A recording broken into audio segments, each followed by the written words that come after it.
How we doing, Melanie? Ready? Getting close? Yep. Okay, good. We'll call this meeting of the Tipp City Transit Village Schools Board of Education to the order. We'll start with the Pledge of Allegiance.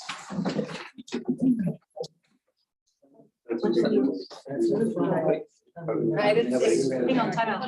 Issue, what's going on? You're gonna have a student lead the pledge of allegiance. Oh, we are? Oh. The new. Okay. All right, thank you. This is good news, new news. It's we have Mr. Barnes. Would you like we me have to a- introduce? Yes, we have a student from Tippecanoe High School. Okay, We'll feature her tonight and she will lead us in the pledge of allegiance. All right. Mr. Barnes. well, this is Amelia Campbell. Among her many accomplishments, other than just being an awesome kid on her own, she started the JSA Club at Tippecanoe High School, which you will be voting on a overnight trip for them to go to their convention. So I thought Amelia could be here in case you had any questions right at the beginning for her. Are you ready? Sure. Would you like me to stay here? That would be You fine. can stand wherever you want. This is your moment. Okay. I pledge Allegiance to the flag of the United States of America and to the republic for which it stands, one nation, under God, indivisible, with liberty and justice for all. Thank you. Thanks, Amelia. What a great job you did. Amelia, I'm sorry, I almost missed your.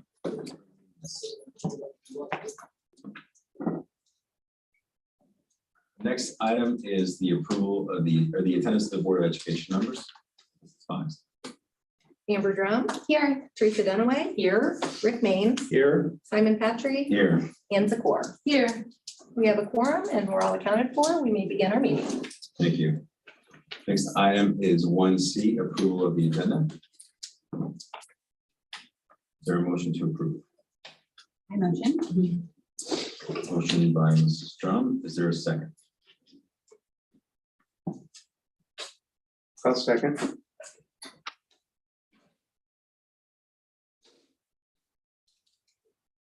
by Mr. Maines. Mrs. Drum, any discussion? No, not that I can think of. Mr. Maines? No. Anyone else? You want to go first, Ann? Yes, Mrs. Zakor. of course, I don't know if this, you can hold off to the consent, but I would like to remove from the consent agenda, item 9B, emergency meeting minutes, that's 9B.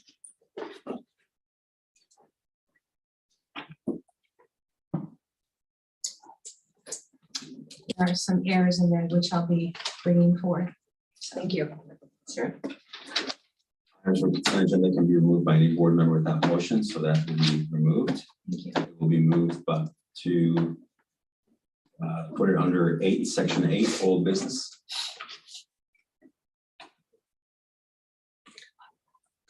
Is that all you got?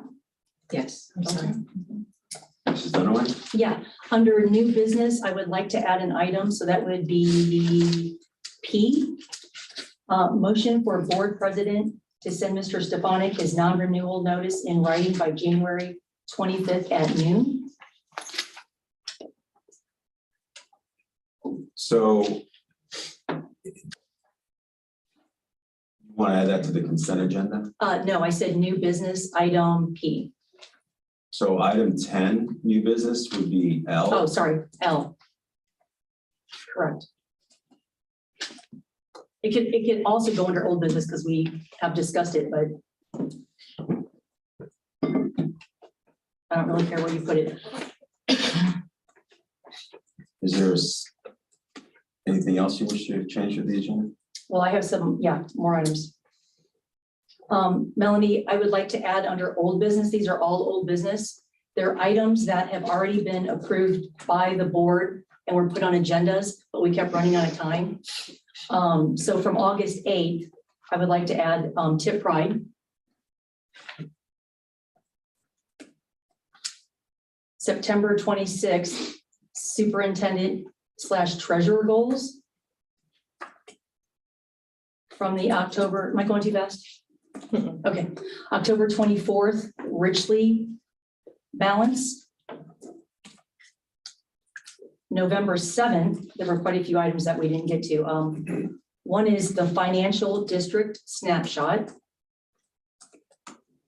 superintendent survey, and third would be a request or report on newly created positions. That is on tonight's item, but it's under new business and it should be old business because it's been on the agenda and we've never gotten to it. From December 12th, legal fees. I need you to slow down here. I asked Melanie if I was going too fast and she said she was good. I'm the presiding officer and I need to write down everything as well. So I'm asking you to slow down. So we got the financial district snapshot. What do we have after that? Superintendent survey, request/report on newly created positions. December 12th would be legal fees. So so the order you had provided before, I had old business, we had tip pride, Yep, superintendent and treasurer goals, richly balanced, financial district snapshot, and then that's where, superintendent survey. Request/report hold on, please. Superintendent survey, request/report on newly created positions.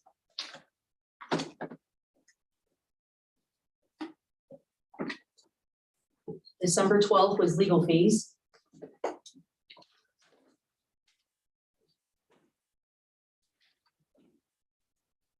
And January 4th was law firms. So typically how Robert's Rules of Order works, when the board approves an item to go on the agenda and you don't get to it, then it automatically goes on the next agenda. So these items go all the way back to August, some of them. Also, Melanie, from the consent agenda, I would like to pull item L and item H. So those would both then be in new business.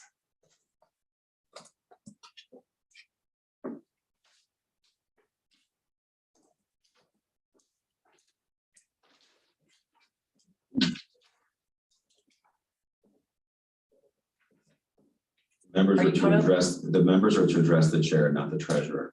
So from consent agenda items L and H are removed. They are being moved to new business. And then there will now be items 10.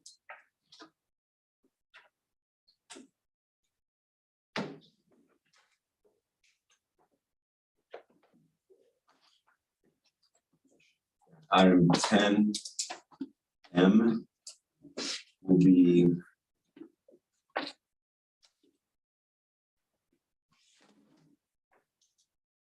supplemental positions.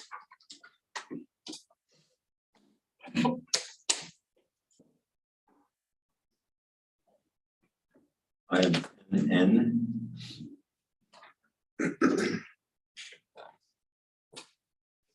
Shall be new hires. Wait, new hires, what's that?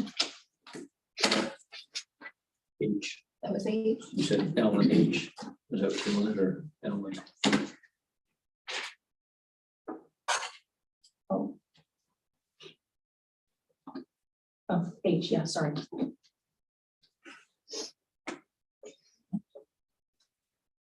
So item 9H. and- No, I didn't move H. You're confusing that, I think. with Yeah, New business. Yeah, sorry, it meant to be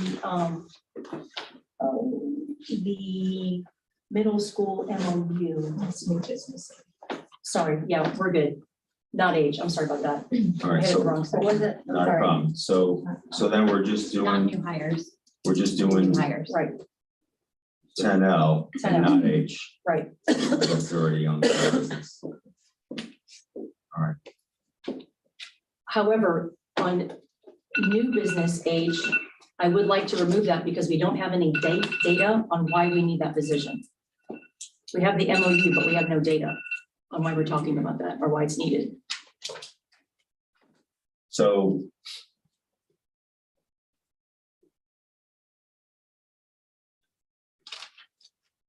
you want to remove 10H. Yeah, until we get some data. So anything else, Mrs. Benoit? Yeah, I'd like to add under new business, I would like to discuss the superintendent search. I would also like to discuss the zero tolerance policy. I would like to add a discussion item on board member comments at board meetings.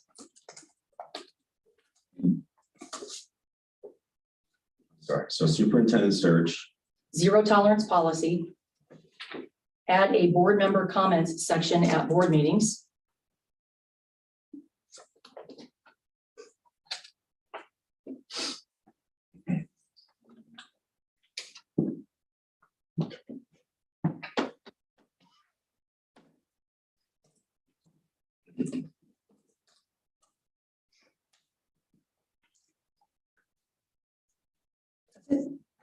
all right, so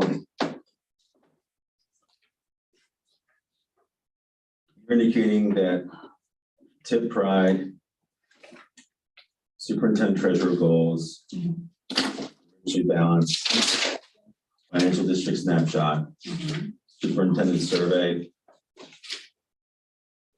request report on newly created positions, that's on here already, right? Correct, but we talked, it was approved on the November 7th board meeting, so it should be old business. It should not be under new business because Robert's Rules of Orders. I understand, so legal Well, somebody fees, doesn't understand because none of these made it back on. Mrs. the Dunaway, agendas. Mrs. Dunaway. I'm just saying, The purpose of what I'm trying to do is to understand what you're saying. I don't need anything else. just trying to report Robert's Rules of Orders and how it works. I'm just trying to keep this moving. So we have legal fees and then law firms. Yep, And then these are the ones that are previous items. Okay. And then consent agenda looks already been removed. I'm removing L. And then you're moving it rather. Correct, out of the consent agenda, yes. Yeah. And then we have new items that would constitute new business is a superintendent search, zero tolerance, Zero tolerance policy. a board member comment section to board meetings. And I also requested to move under new business to remove item H until we receive data. Now let's remove it completely from the agenda. Until we get data, correct? I think we moved item. Okay, I see, item 10H. New business H, correct.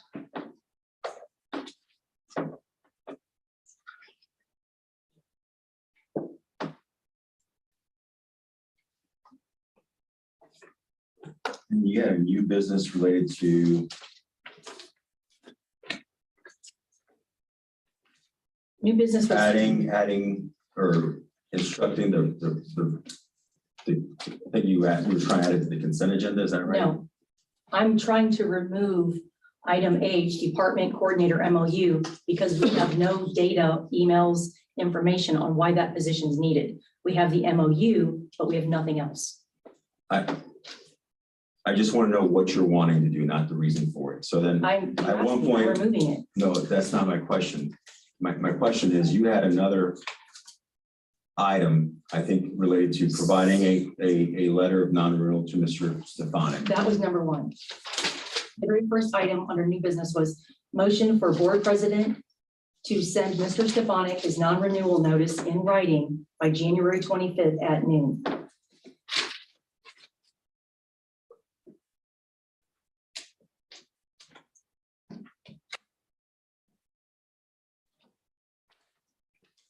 Okay. And that's all I have. All right, so typically, we try to talk things through in discussion, so we don't have to do a bunch of different motions, but there's a lot that you're adding and removing. Most of it's stuff that has And already been approved on previous agendas. All right. Like, Please don't interrupt me. I'm just saying. I know what you're just saying. I'm asking you not to interrupt me. So what I think would be helpful is that, because there's so much things on here, I think we group them in items potentially, and I'd suggest someone group things in items that makes sense. A suggestion could be to group all the items that were previously on previous agendas in one group for approval, or we can go one by one. I'll entertain any motion that anyone desires, and we did that. So is there, we have had the discussion, is there a motion to amend? Go ahead, Mrs. Dunn. The items that have already been previously approved don't need reapproved. They've already been on the board agendas August, September, October, November, December, January.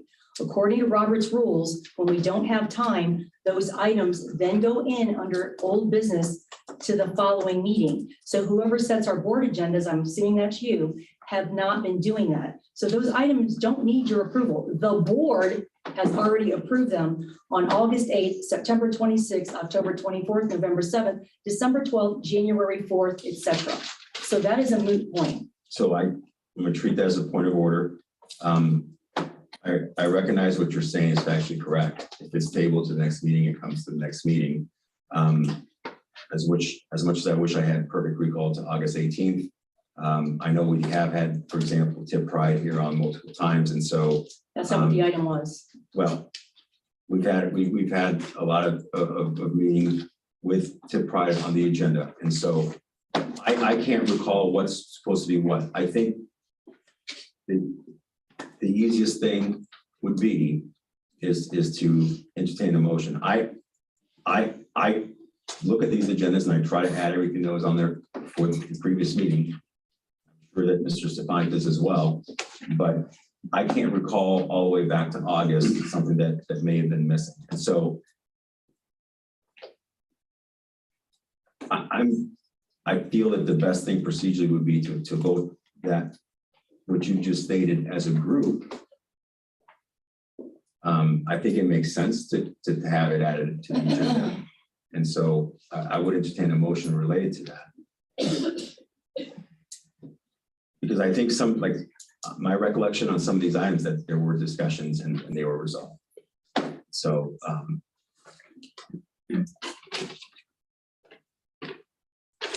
any motion to Point of inquiry. yes, ma'am.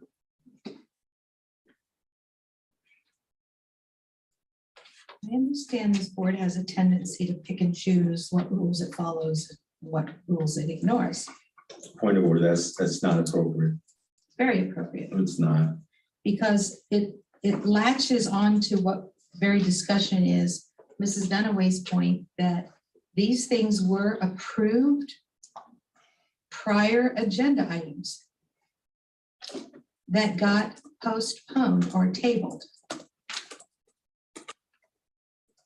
And ministerially, it is the president's role to keep track of that. It's called organization. And it's not an easy job, but that's what you do when you step up and become an officer. You keep your little lists of what was when and what gets folded to the next Okay, meeting. I'm, And point of so- order, no, so- point of order, point of order, point of order. Now, right now, we are, point of order, no, I understand that, but right now, you are making personal attacks, you're not furthering us getting this agenda moving forward. Right now, we are adding things to the agenda. If you wish to make comments on what you think is I'm appropriate related commenting to the on rules. procedure, sir. Well, no, there's a I'm lot, sorry if no, you there's take it a, as a personal no. attack. there's a lot of characterizations there that aren't necessary to this meeting. And I'm not gonna allow it. So if you wanna add, you wanna talk about it, about what we need to do, go forward, or which items you think should happen related to the rules. She just told you what we need to do. Okay, And now you want can to, file- you can- want to re-motion all We're of it. gonna rewrite Robert's rules. okay. May I speak on behalf of the taxpayers here? Point of order, sir, you're not allowed to speak, sir. sorry. Thank you. Thank you. So I'm trying to facilitate this because my recollection is that some of these items Were passed. were discussed and were not brought back. And so I could be wrong. Well, then it would be a very quick conversation, right? But I will make a motion I to wouldn't put it on add, the agenda if it I was will- already resolved. I will That's make a a waste of motion, time. point of order. I will make a motion to add under old business, Tipp Pride August, or Tipp Pride, Superintendent Treasury Goals, Richly Balance, Financial District Snapshot, Superintendent Survey, Request Report on newly created positions, legal fees, and law firms. Is there a second? Second. All right, motion by Mr. Patry, seconded by Mrs. Drum. Any further discussion on those items? Can you, do you mind? I'm sorry. It was all the ones. It was all of them, Melanie. Tipp Pride, Okay. Superintendent Treasurer Goals, Richly Balance, Financial District Snapshot, Superintendent Survey, Request report on newly created positions. And let me know if I'm going too fast. I'll make sure the ones. Go ahead. Legal fees and law firms. I don't know if anyone's checks on there, there's nothing that's going on. Old business.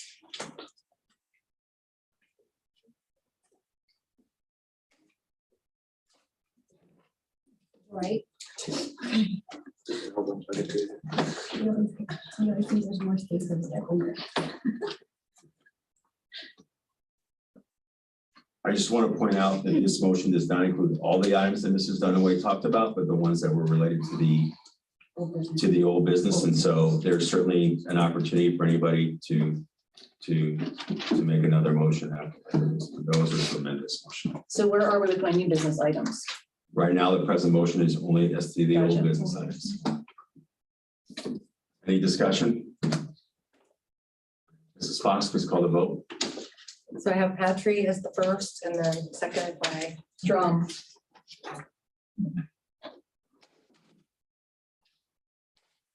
Patry, Yes. Drum, Yes. Dunaway, Yes. Means, Yes. Zakor. Yes. Motion passes.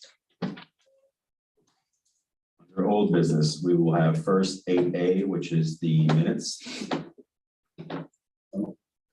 8B will be tip pride. 8C will be superintendent / treasurer goals. 8D will be richly balanced. 8E, financial district snapshot. 8F, superintendent survey.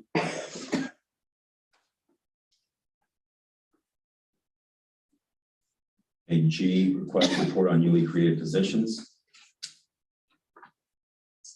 8H, legal fees. 8I, law firms.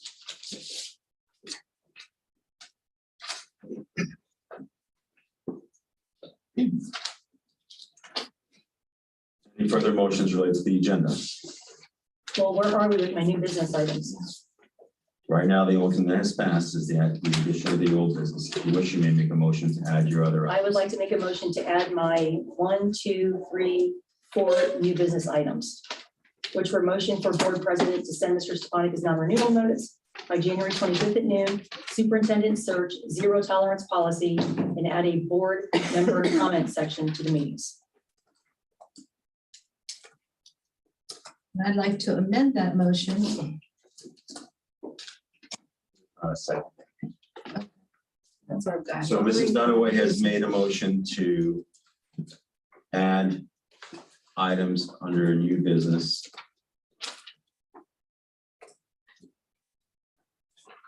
Four items.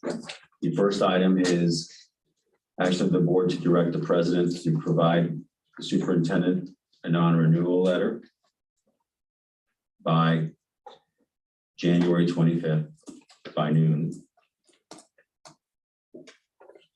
The next item is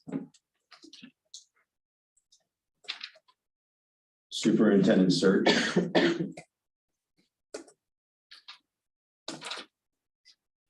After that, zero tolerance policy.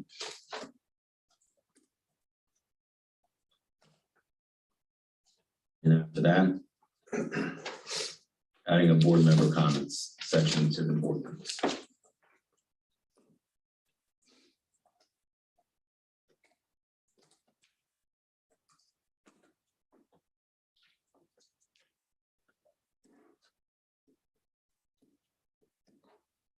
Is there a second?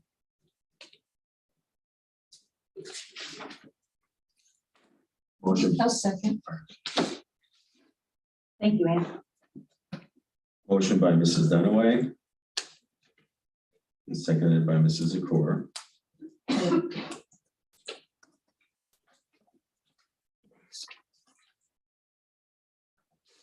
Dunaway, any discussion? Nope. Mrs. Zakor, any discussion? These are all very important new business items, some of them very time sensitive. And I just want to make sure also I need to amend that. The meeting minutes for January 4th pulled out. I think it is new business, even though it's a past meeting, we've not discussed those meeting minutes in the past, so I would think that it would go under new business for approval or not. Already did that. I agree. We'll make sure it's in the new business. It's on there. It's the consent, There was- the one consent item. There's a point of order is that I neglected to put the minutes in the correct section. The correct section is actually 10, not 8. Would be new business. Thank you, Mrs. Zakor. You're welcome. That's my extent of my comments. Any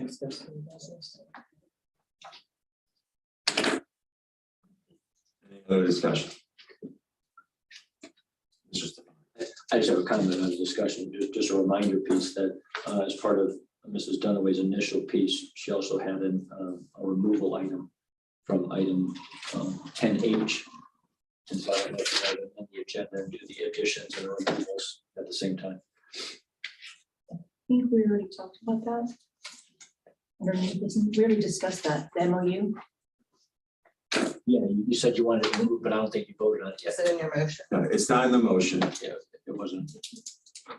That's not a consent agenda thing. It's a Gotcha, regular right. new business, so if you want to take it off, it should be part of the motion. The motion currently is to add, not to remove 4 items.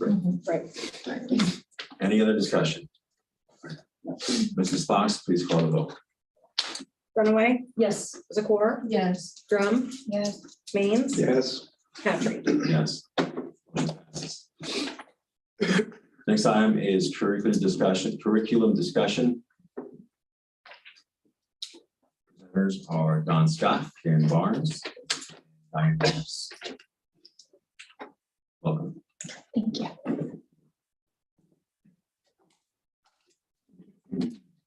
Good evening. Nice to see all of you. I would like to introduce a few highlights to the Tipp City Middle School and High School courses of study for next school year. I can't believe scheduling is already upon us. It feels like we just started. At Tippecanoe Middle School, we are submitting proposals for 2 elective courses, Introduction to American Cuisine and Broadcast Journalism. Introduction to American Cuisine will be offered for 8th graders, and it will be a seamless transition to global foods. This came out as part of our vertical alignment discussions this year within the Family and Consumer Science departments. The Broadcast Journalism course will offer middle school students the opportunity to develop broadcasting, journalism, and writing skills by learning how to cover and report on news and sporting events. The students in this course would also digitally present the weekly announcements, which I discovered today we used to do and we're hoping to bring back. Joel Slyman is excited to use his sports management and media background to help middle school students learn about broadcasting. He also plans to coordinate with a marketing technology teacher at the high school in order to create a vertically aligned media program. We have also opened the enrollment of the accelerated ELA courses in the 7th and 8th grade to include all identified gifted students and students who have a passion for English language arts who receive a teacher recommendation. At the high school level, we are proposing the addition of more elective offerings in the art and drama departments. These courses will give students the opportunity to explore the creative process in both visual and performing arts and an opportunity to earn their fine arts credit. We also plan to add AP computer science principles to provide students with advanced technological skills, an application of computer science functions, and an opportunity to earn college credit. Tippecanoe High School, believe it or not, now offers 15 AP courses, so we're really proud of that. Another proposed course is the AC test preparation class, which will give students the opportunity to prepare for the college entrance exam by taking practice tests and learning more about effective test-taking strategies. Finally, we are excited to propose a new partnership with Miami University to offer College Credit Plus courses in our English department. We are one of the first high schools in the state to offer in-person instruction. In large part, this is due to the work of our high school English department and Amy Noel, who is with us tonight. She has worked very hard in the last few months to learn about Miami's English curriculum and her role as an instructor. The new courses would include English 111, Composition and Rhetoric, and English 112, Composition and Literature. This course content will be delivered by Amy Noel, our highly qualified Tippecanoe High School English teacher. The Miami University courses would replace the current CCP Sinclair and Franklin University courses. As a partner of Miami, Ms. Noel will be paired with a faculty liaison to Miami University, and students will have access to their virtual tutor and learning center, writing center, and library services. We believe that the enhanced rigor of Miami's program will better prepare our students to become college and career ready. Next, I'm going to turn it over to our middle school and high school principals and teachers who are with us tonight to share more information about our early release professional development on Wednesdays. After their presentations, we'll take questions on all of the subjects. Diane Boris, Tippecanoe Middle School and Principal.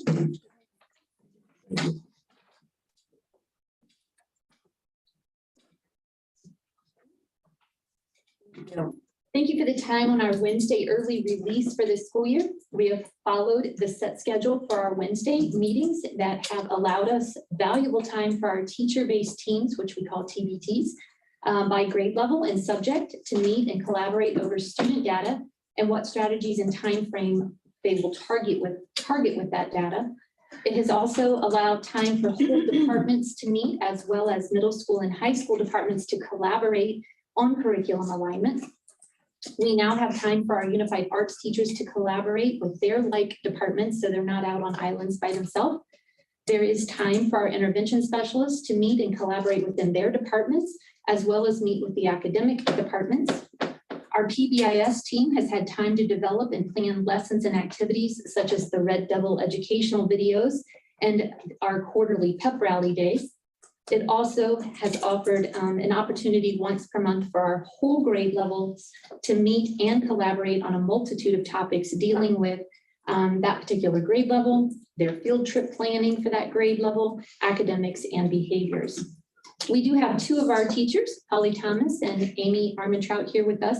They spoke to you during the planning stages of allowing the early release, and they are here this evening to share the benefits this time has afforded them and their teaching colleagues. Good evening. I'm Holly Thomas. I teach sixth grade ELA and social studies. This hour has been a great thing for all of us as teachers, as far as collaboration, just different levels, the whole ELA department together. And then grade levels too, it's helped us look at the data for the state reports, benchmarks, ongoing classroom assessments, and then figure out where we need to determine for more, there's gaps need to be filled in. It's also helped us hone in our TBTs. And finally, the sixth grade team was able to develop a strategy to promote zero missed assignments. We have a whole thing that we do for them so we don't have any missing assignments. So it's been a great thing for all of us to be able to work together. We have the time. I feel like we're not rushed all the time. We are it's just been a great thing for us. I'm Amy Armstrong, I teach seventh grade reading language arts, and our TBTs, it's been new to all of us at the middle school level, and we meet with those twice a month on our Wednesdays for an hour. And we've all worked with people that don't like group work. And that's been a struggle for some of us at the start because some teachers don't like to share and not every teacher likes to collaborate. My TBT is amazing, but just, hearing the word on the street of how these TBTs are working. But with having this time, even though it is just an hour a week, has been amazing to see the growth of, people now are working together, and that has taken us some time to get there. But again, having that hour as professionals is greatly respected. As our seventh grade, since I teach seventh grade, just last Wednesday we met to discuss who we are going to invite to parent-teacher conferences, because I got a social studies teacher. I don't ever see him throughout the day, and it was nice just to kind of sit down and be like, okay, who do we like to invite to parent-teacher conferences? So again, yes, it is just once a week and only an hour. I know that was a topic of discussion, but it's been great. Okay, thank you. Thank you. Well, I didn't prepare a big, long list, because those of you that know me, I just go off the cuff. So I brought Ms. Noel and Mr. Bellis, two of our wonderful high school teachers, to give you their perspective. I could go into all of the things that Mrs. Juarez brought up, the fact that we are able as departments to collaborate. Teachers that don't see each other beyond their hallway, in between classes, now have time to collaborate both as departments and as grade levels and as course levels. So at the high school, it's a little bit different. We're so specialized, we don't see what everybody else is doing. So they get to work as departments and as course levels. So I'm going to let them discuss the benefits. Hi, I'm Amy Noel. I teach in the English department, a variety of courses. And we keep talking about this as a collaborative time, and I don't want to lose sight that the collaboration actually drives student initiatives and success. So when we're collaborating, you heard about the Miami initiative, and I would not have had time otherwise to look into that program when Dawn presented it, but it's the students who are benefiting. That new rigorous course, the partnership at the university level, we're only one of 2 schools that they've agreed to work with. The other is Walnut Hills, near Cincinnati. The students are benefiting. And so when I get time to work with my co-teacher, who's an inclusion specialist, because I also teach special ed, so I'm on 2 different spectrums, we don't have a common plan time. So now we're working together to differentiate instruction for the students and work with students who have achievement gaps. And so I don't want to lose sight of the fact that the students are also benefiting. We have had the 8th grade English department up to the high school. We have done that twice this year to get more vertical alignment in our curriculum. And in the past 4 or 5 years, we've only been able to do that once. And now we've already done it twice this year. We just don't have that time to organize all of our schedules. And even with my co-teachers, we don't have common planning. So thank you. It's that 1 hour, as you said, is making a huge impact for students. Appreciate you asking for feedback on the programs. Thank you. I'm Joe Ballas. I teach social studies at the high school. There's several things that we've been able to do with our collaboration time, which there's just no way we could have done any other way. I'd like to highlight just 3 of them. One, we've taken some days to look at the use of AP Classroom, which is an online tool that teachers can use to assess students' performance. And we've done several PDs and just talked about, we have 5 AP classes in the social studies department. And so although all of them have different sort of goals, they all use AP Classroom. The second thing we've done is initiated a student achievement recognition program called Historian of the Month. And that takes time to collect data and put the nominations together. And we're already on our 3rd month of that. And thirdly, we've been working really hard on common assessments. Common assessments are, we have 4 American history teachers in the department. We want to make sure that if I'm giving a test in American history, that test looks the exact same in all 4 classrooms. So the students are getting the same things no matter who's teaching.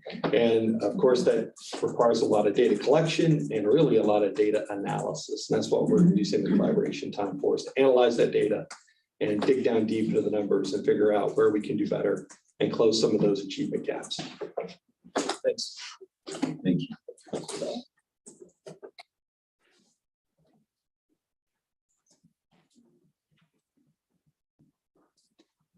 We will take any questions you may have over the program of studies or the early release. Sounds like you're doing a great job. That's awesome. Anybody desire to get recognized to ask questions? Mrs. Zahor? Yes, thank you for the update on the hour collaboration that you have. I have several things swirly. TBT, Mrs. Arlington, what's that stand for? Teacher-based teams. Teacher-based teams. Okay. Yeah. Just like to keep up with all the acronyms. Come on, Mrs. Bell Yes. brought that up several times. Believe me, that was new for us too. It was new when Corinne told it to me. I was like, what is that? So I just want to say up front, I was the one board member who voted against the extra hour. And I wasn't sure, I just felt like, okay, is this going to be one of those things that sort of drifts seriousness of like the first month, and then the second month we're sharing recipes, and the third month Talking we're about Yellowstone. You see, no, really, that's how and so, but I'm not detecting that at all. Yeah. And I do believe, I said I've always been a big believer in my profession prior to this. Collaboration is everything. You've got to keep everybody on the same, in the same direction and hear So I'm glad that it's going well. I hope it continues to go well.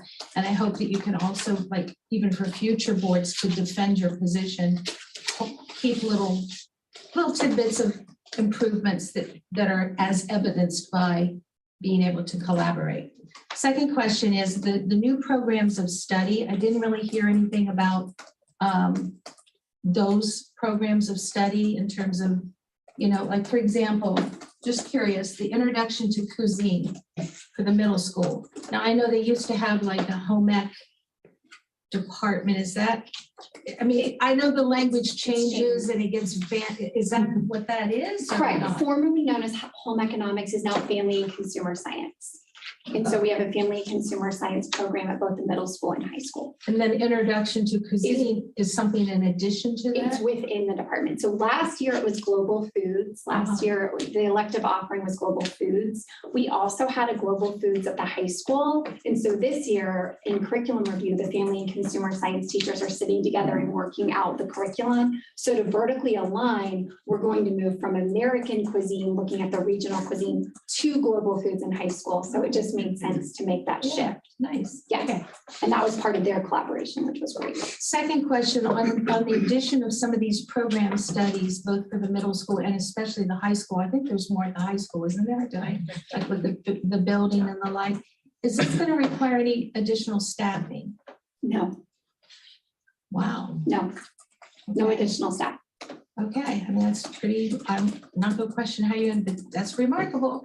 Okay, and then my final thought I want to say to the English people, teachers, professors, whatever, it is so, English, I think, is just everything. And we have got to get back to communicating. With kids need to get back to communicating. I believe adults need to get back to communicating and not shaming and blaming and creating all these loose narratives that don't really land anywhere except a feeling. And I really value, and I hope my kids all benefited. They really did from all the English, whether it was the outsiders and they got to express an experience they had. I still remember that. That English department, English in itself is just, it's major. Because you may not sit down and do chemistry with someone from France, but if you can communicate, even with translation, you're building things. So I would love to see even a course where courage to communicate maybe would be the title, because we're losing that ability to talk to one another. And I think the kids, the younger ones especially. So all I'm saying is you answered my questions. There's no additional staff. Your collaboration does seem to be paying big dividends. And the English, I don't know enough to get into the weeds on those things, but I appreciate what you're doing, because I think our English departments here in our district is important and has paid off. And I've seen that on the outside, from outside communities, just my ability of my kids to communicate. Just my daughter going into the military recently, and her communication skills, and now that she's actually communicating, she's not, like this, and it's there, it's growing, it's impressive. So thank you. Thank you, Mrs. Kors. Anyone else? Go ahead. Yeah, I obviously I know, everybody in here, I've, blessed enough that, my sons have had some of you in your class, so I know how outstanding and what an amazing staff we have. And to hear things, we're one of only 2 schools working with Miami, us in Walnut Hills. I mean, Walnut Hills is one of the premier schools in Cincinnati. So kudos to all of the staff who come in every day, put in the hard work. 2 really tough years with COVID. And I feel like this is the first year you're kind of getting your mojo back, getting your flow back, really digging down and getting into what kind of got off track for 2 years. So thanks for all the hard work. And as a board member, it's nice to get this kind of feedback, because a lot of times we approve things or we spend money to get a new program. And then a year later, I'm sending an email like, did any kids sign up for that class? Because then you think, did we really need to spend the $30,000 for one? You don't know. So a lot of times when we're here and we vote, you're voting to support what you think is going to work or not work. And it's just nice to get the feedback. And I know that you all obviously have the kids' best interest, and I've never had a doubt about that. So thanks for letting us know how that's working out for you. Appreciate that a lot. Thank you, Mrs. Dunaway. Mrs. Jones? Yeah, so I just have a couple of questions because the teacher inside of me can't turn it off. How often are you guys doing common assessments? It depends Okay. on the grade level. Do you want me to answer? Sure. Okay, cool. Because they can answer with them. I know, right, with other teams, but I was just curious what the. Because difference- elementary designer, so it depends. Our goal when we first started, because everyone was in different places, it depended upon the grade level and then depended upon the specific subject. Yes. And some teams were already doing common assessment. Some of our math teams were already, had already implemented that. So I would say our initial goal was 1 a quarter. That's where we started. That's So awesome. that's where we're moving. We're in our 5th month and the teams are meeting regularly, including our K-5 team. So they're not here with us Right. this evening. But our K-5 teams are meeting also on a bi-monthly basis and really working on developing those common assessments too. So I could not be prouder of the progress with building on what was already in place, but then just giving them the specified time to meet and collaborate, share, and use the data to drive instruction like Ms. Noel talked about. Middle and high school, it just depends on the team that you want to talk to. I know Mr. Bellis shared, they're working on common American history types, that's across the board in social studies, and working in the same way down at the middle school level. So that was our goal, 1 a quarter. Okay, that's awesome.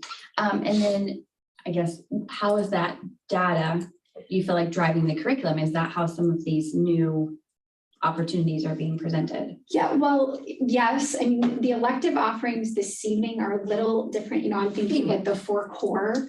I mean, AP Computer Science was wonderful. Mrs. Right. Staub's been wanting to do that for a long time. So that was a no-brainer, moving computer science principles to AP. But yes, I think that in moving forward, the last 2 years in curriculum review, when I started, it's with many of the elective departments. Next year, it's with the first of the 4 core departments. So next year will be review with ELA, back to the importance of the English department. So we're preparing, and I think the BLT and the TBT structure that Mr. Stefanik has really encouraged and implemented is really carrying over into the core department conversation when we start to look at new curriculum or other ideas to build common units, common assessments, and to use the data to drive instruction. So they're really hitting the ball, getting the ball rolling this year. Like I said, many teams already had this in place, but then moving forward to next year, using some of that data we've seen from the common assessment to make those curricular decisions. Awesome. So I'm excited. I have a question for you guys. Do you feel like it's driving things a little bit more too? Like you see your kids that are separated kind of, and you're able to more identify those kind of things? You feel like I think at a that's- faster pace. Yeah. Faster pace Yes. too, because we have that time. I mean, before it'd be like we'd meet once a month as department. Big whoop, Right. Yeah, for an Yeah. hour, Right, you can't do anything like that. Yeah, and now, and even if if it's a TBT week of the teacher-based team, sometimes as 7th grade, we've even done like a half hour as our TBT. The second half, okay, we need to just discuss as the department real quick. Right. And it's great that the entire building has that hour, that if you need to go talk to social studies real quick, everyone. That's so awesome. I'm so Yeah. excited. Well, what's brought us together too, because when we've had specific kids that were like, okay, I'm having trouble with this kid. Are you having the same issues? Okay, what can we do to help this kid do better? Yep. The BLT, we came up with an idea with looking at what's going on with these kids and why they're struggling. We started with, is it okay if I talked about? We started with attendance. Okay, who are the kids who have the most attendance issues? Right. From there, we're like, okay, let's look at their grades. From there, we're like, okay, what's going on? So like in 6th grade, I came back to our department, our grade level, and I said, we got to do something. Missing assignments, we looked at it. Oh, missing assignments, attendance, yeah, We missing had assignments. like 7 pieces of data. A lot of data we looked at, so we were to bring it back, and I brought it back to my 6th grade team, and that's where we came up with a twice quarter, some kind of a reward to try to get them pumped up to get their work done. So it's all coming together. So that with that incentive is time. driving everything else though too, because now the kids are excited about. They really are. Turning so excited. Go figure, excitement about turning. I know, right? They're excited about homework. It's like when you were a kid and you got to put the stick, like the stars up, you guys remember that? Yeah. Sticker charts outside your. They still like stars. Yeah, right? They do. All kids do. And then I was gonna say, Dawn, what do you think is gonna be the long term of like having this? Where do you think it's going to drive our education or things like that? I mean, we have huge opportunities coming to us. Where do you think, in like 5 years, what do you think it might look like? seeing 5 years, in my old district, we had started about 5 years ago. So what I've already seen happen, what are we, 5 months in? Yes. Is now just the willingness to share data very openly, where before maybe it was, maybe you were a bit uncomfortable sharing data openly, and the instructional methods that are discussed just very quickly. Like here was our data, here was our common assessment, what worked, what didn't work, and then just the excitement. That's what I've already seen, like I said, in just 5 months. So I think we just keep building. The TBT structure never goes away. Like once it's in place, it's there. So teams always have an opportunity to collaborate with common course areas, teachers or grade level teams. So I hope with the support of administration and the board that that it's here to stay. But teachers do need the time, and we want to thank you so much for giving the secondary the opportunity to do this. Thank you. Thank you, guys. Mr. Mays? It's hard to top everything that you already said, but I would just say, and this is coming from a grandparent's perspective, I see what you're doing, and I think it's great. And I knew when we first talked about this that it was going to be a good thing, and you're proving it. So thank you very much. You're great people. I'd like to echo all the positive comments of the board, and thank you for all your hard work and dedication to our students. Thank you all. Thank you for your continued support. Thanks for that. Thank you. Thank you for educating us. Next item is item 2B, Lifewise Academy. Representatives of Lifewise Academy present a proposal for their release time religion instruction program. Oh, somebody dropped a piece of paper. Oh, you got it.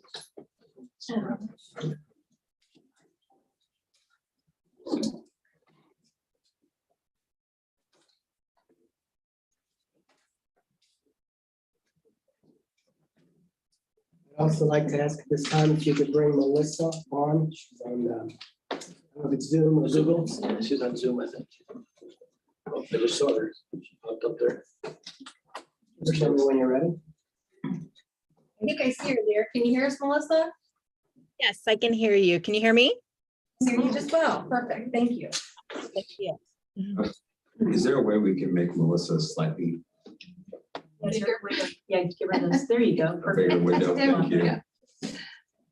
Melissa will be speaking after just a little bit. Thank you, Superintendent Stefanik, President Simon Patrick, Tipp City School Board, and community. My name is Pete Abney. Our family has lived by the Windmere subdivision for 30 years. I'm a community leader, business owner, father of 3 Tipp City school graduates. A city that loses its moral compass soon dies.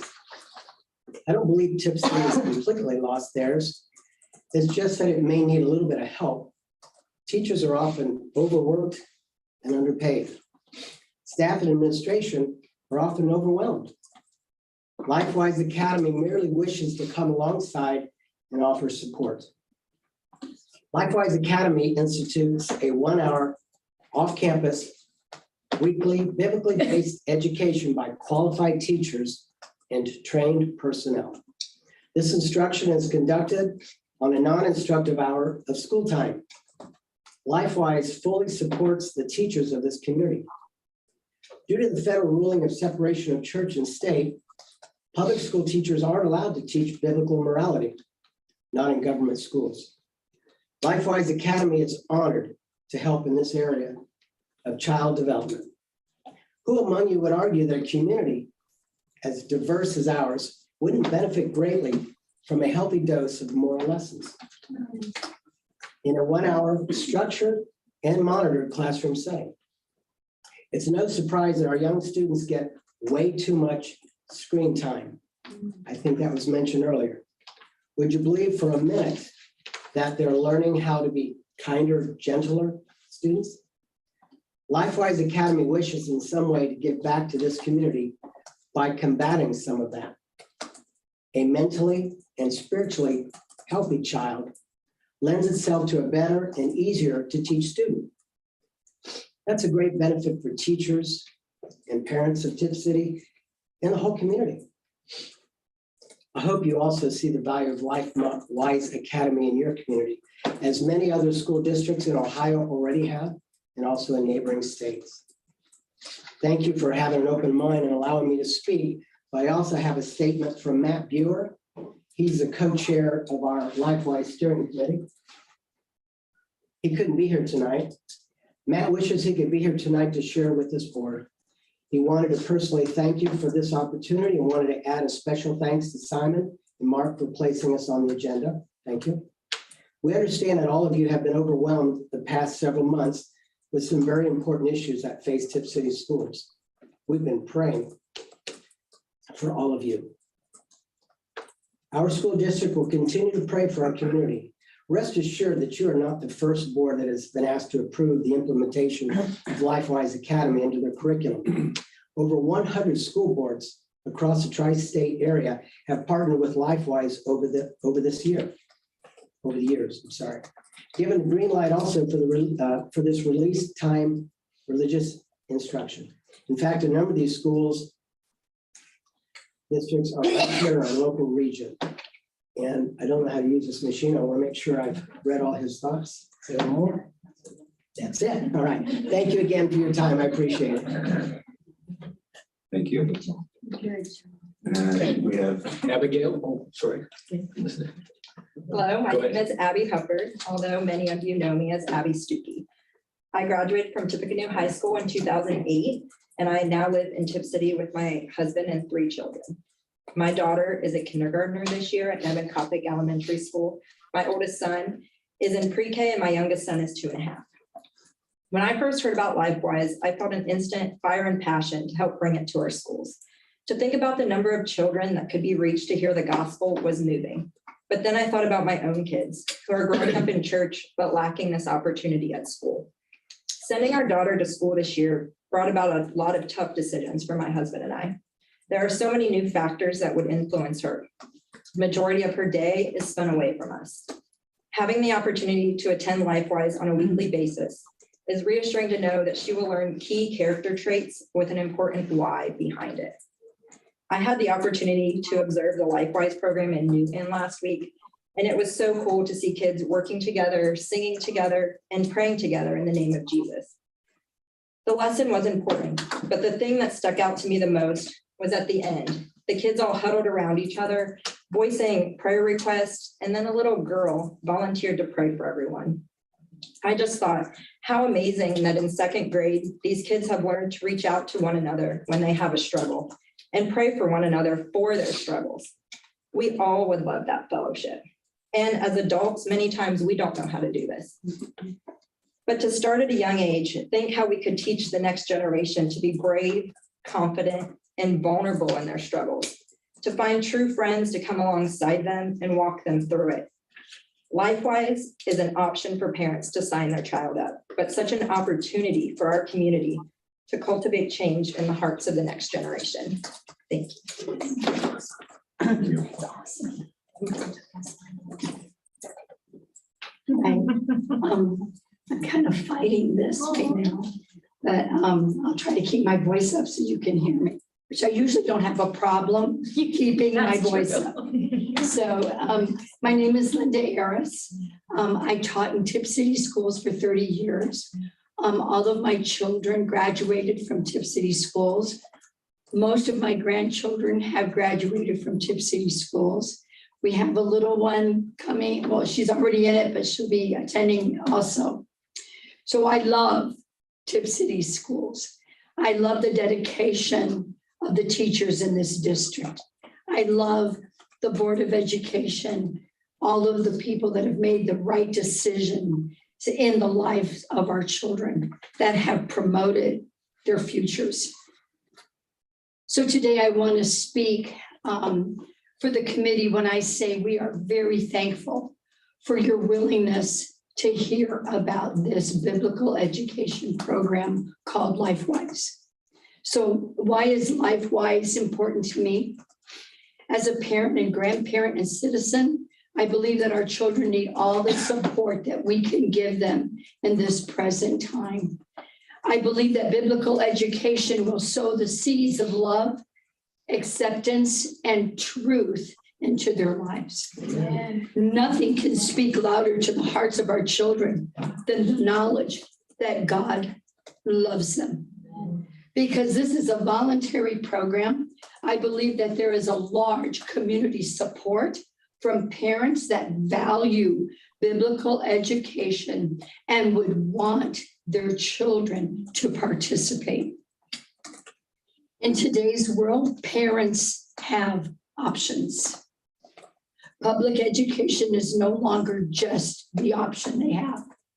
Many parents, as they see what's happening in the world, have turned to private schools, homeschooling, and a hybrid of that so that they can impact what their children learn and what is coming into their lives.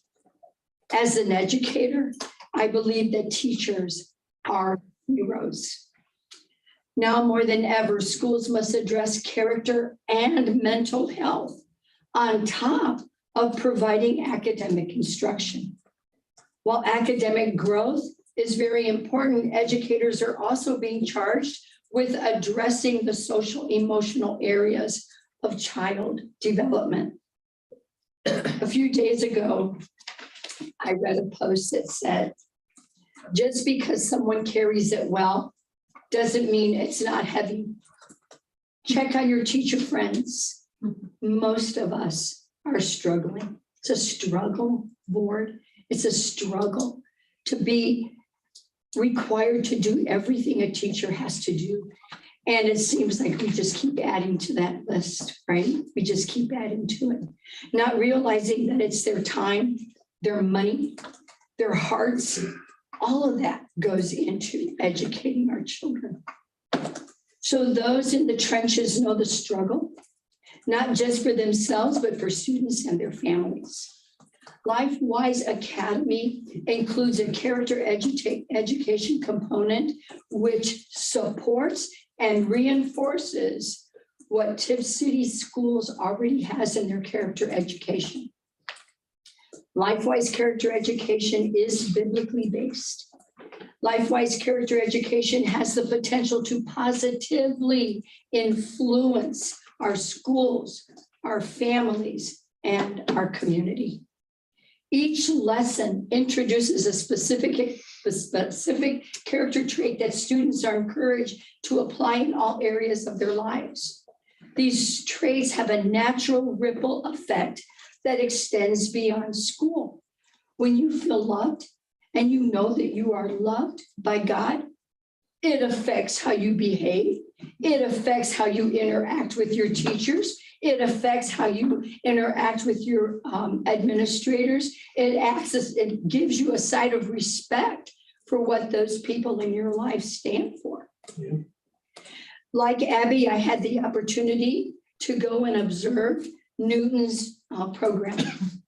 And like Abby, I can tell you that as we watched them, they were incorporating all of school skills like reading, communication, speaking to one another, respecting the teacher's directions. And like Abby, what just profoundly affected me was at the end of the class, the teacher sat on the carpet with the students and she said, "Does anyone have a prayer request?" And two students, one said, "Can you pray for my grandma?" Another student said, "Can you pray for my mom having trouble?" They left there with hearts that had been prayed over. And at the end of the time, the teacher put on some music. You know, praise and worship music is the gospel. So when they left there, they left with the gospel, the seed of the gospel in their hearts. And that is what they had the rest of the day. It's big. In Newton, the children walk across the street to an old church that has become a family's home. They have opened up the basement of that church where children come and learn about Jesus. It is affecting their community.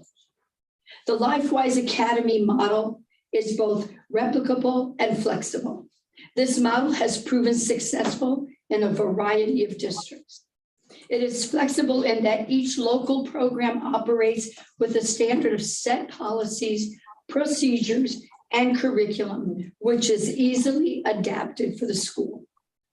We also have great support through the LifeWise Support Center, which is available to assist all locations, and it ensures quality and reliability across the locations.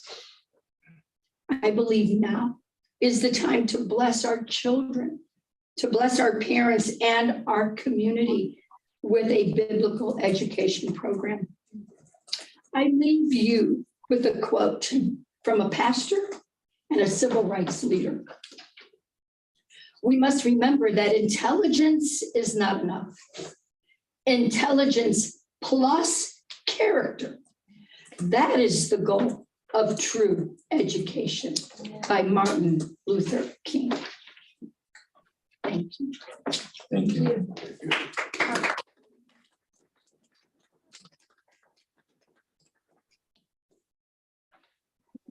Good. So Melissa next then. Yes. Thank you so much, board members. And you are doing such a wonderful job. My name is Melissa Ransom, and I serve as a launch coach with LifeWise Academy. With having an experience in my experience in the arena of education, I appreciate your service to the community and students of Tipp City through seeking to serve them well with a strong educational experience. It is an honor to be able to represent LifeWise Academy, an organization that legally uses the release time policy as a framework for our program. This policy allows us to work hand in hand with the school to help with your mission of where excellence is a tradition by continuously improving everything you do in partnership with the community. In my experience at LifeWise Academy, it is so exciting and inspiring to see how such a program does complement the tireless efforts of your amazing staff to produce good students. The state legislature passed a law about release time, and now more than 70% of the school districts in Ohio have a policy in place, including many in Central Ohio and your area alone. Tipp City Schools also has adopted an RTRI policy as well, and we are excited to see so many of the surrounding school districts implementing a LifeWise in their community too. LifeWise is beneficial academically and socially as students focus on reading comprehension and many interpersonal character qualities. Independent research has shown that students who participate in RTRI programs perform better academically and behaviorally. How exciting that supportive parents and community members are championing a policy to bring wholesome programming to the community. A public school that acknowledges and has a great working relationship with a local RTRI program could attract strong families who may otherwise opt out of public education for religious reasons. I have seen the use of this policy set the stage for a win-win community partnership that makes a positive difference in student behavioral choices. Better choices equal better community, and a better community is a win for the school and all the residents. As it pertains to operational details around LifeWise, I'm sure there are many questions. I would be happy to elaborate further, but for the sake of time, I just wanted to say we've been able to work through details such as schedule, transportation, permission slips, and other things with many schools. I do want to encourage the board to consider that while those detailed questions can and will be addressed as part of the process, right now we're asking the board and administration to simply acknowledge working with the standard policy. Acknowledging the policy does not endorse or encourage release time. It simply allows the process to move forward. Thank you again for the opportunity to come alongside Tipp City Schools, and we look forward to working towards your mission where excellence is a tradition. And we'd like to offer any questions that you have at this time. Do we have any questions? Dunaway? I know that there's been a lot of buzz about this in our community for many, many months now. So I'm just curious approximately how many families have reached out to you already? I know there's quite a few. Yeah, we have, I believe, 238 families that have actually signed the community interest as of right. That is phenomenal. Yeah. Wow. What would be your goal in a perfect world, your time, I know, other than the answer tomorrow, but what would be your realistic time frame for starting this in our community? Yeah, so we have, we kind of have made a proposal, launch a logistical proposal, and we'd love to launch with just a pilot program next fall. So that's kind of our goal. And I'm not sure if you all received the folders. Did you receive the folders that were given? Yeah. Yes. Okay. Well, thank you so much for bringing this to our attention. It's absolutely fantastic. So I appreciate all of you taking the time. Yes, thank you. Yeah, so I have a couple of questions. So how do you determine when students will be out of class? Like, how is that determined? I read something in here, it's like kind of discussed or whatever, but like, I guess I just want to make sure that they're not missing any of their required educational things. Yeah, that's a great question. So we really want to work hand in hand with the schools. So basically what we will do is right now our logistical plan looks like we are wanting to start it at Nevin Kopik Elementary. And so we would work with that principal in sitting down and working and looking at the best place in the schedule that's not going to take the students out of missing, you know, any of those classes. And we do try to, you know, in lots of different school systems, we try to put it in that rotation, that specials rotation. However, we really try hard not to allow them to miss those specials as well. So we try to find those areas, possibly library time, possibly some intervention time that they're not missing. And if they do have to miss, maybe we can fit it in where it's maybe once a month that they're missing something. Well, Melissa, can I speak to that as well? So I actually spoke to Mr. G today, and he said we should have no problems fitting this in the schedule, and he was not wanting to probably put it in a special rotation, but make it its actual block. But he is like, so, you know, just these were just ideas thrown around from the beginning. So, but he said to make sure it's relayed to all of you that this can go in their schedule.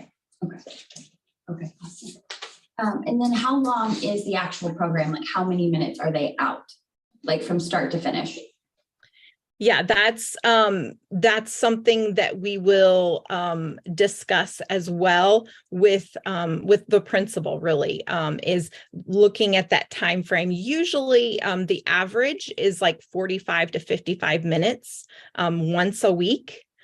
So we would love an hour if that's possible, but we are willing to take anything we can get. And again, Mr. G was thought 40 minutes, 40 to 50 minutes was somewhere that he thought he could fit into the schedule for Nevin Kopik, where we're planning on piloting. Okay.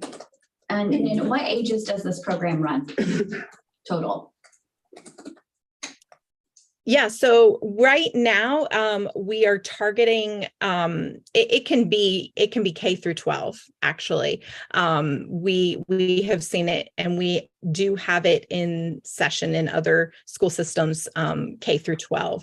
However, with Tipp City, we're looking at just piloting, I believe it's first grade. And so that's where we would start next fall. And as things develop, and that's something, you know, we want to work with the school. We want to be flexible and hear what they would like as well. And so as we form this leadership team, we will begin to develop and expand. Definitely expansion is in the future.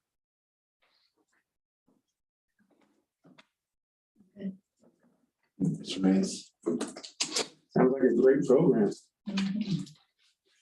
Thank you. All right, this is Zahora. Yeah. It's Melissa, is that correct? Yes. Melissa, correct me if I'm wrong. Yeah, I looked into this several months back because we did get a notice from the Ohio School Board Association. and I'm not sure, just for the benefit of the public, they understand that there is release time course and religious instruction is already in the Ohio Revised Code. And that number 3313.6022, if anybody's interested. 3313.602, and there are stipulations within that for schools to be able, to embrace it and participate it. And so I was surprised because I didn't know anything about it. We already have a policy, Tipp City Schools, and that's policy 5223. Anybody listening who wants to look it up, 5223, adopted in 2016. And so there are some parameters that I think makes it really an exceptional program for consideration and endorsement. Number one, it's consent only. Nobody's forced into this program. Okay, so let's be clear about that. Number two, there's no tax dollars involved. Tell me if I'm wrong, any of my points. So let's be very clear about that. No tax dollars are being spent on this program. All the liability that may go with this in terms of transporting from point A school to point B religious program is with the entity, which would be Lifewise. It does not fall back on the school system. Am I correct? Yes. Okay. And children cannot be released to go to this program if it would interfere with one of their core subject matters. So there again, I think when you look at all those elements, it's like, what would you argue against? I mean, what's there to argue about? It's voluntary. It's not on tax dollars. It's not going to interfere with their core subject matter. The liability defaults not to the school district. So I just wanted to say that, and thank you all for putting your packet together.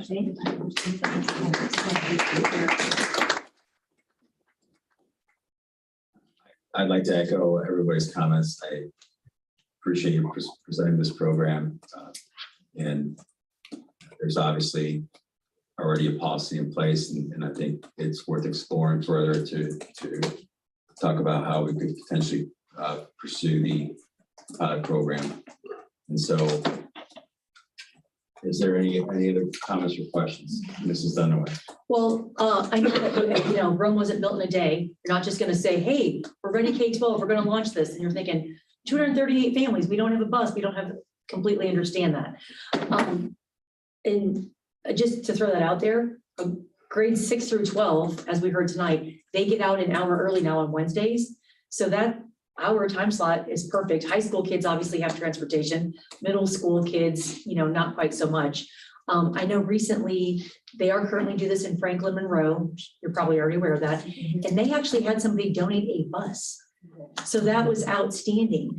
With 238 families, I think that you could accomplish a lot. And so definitely set your sights high and start at the top and then, work backwards.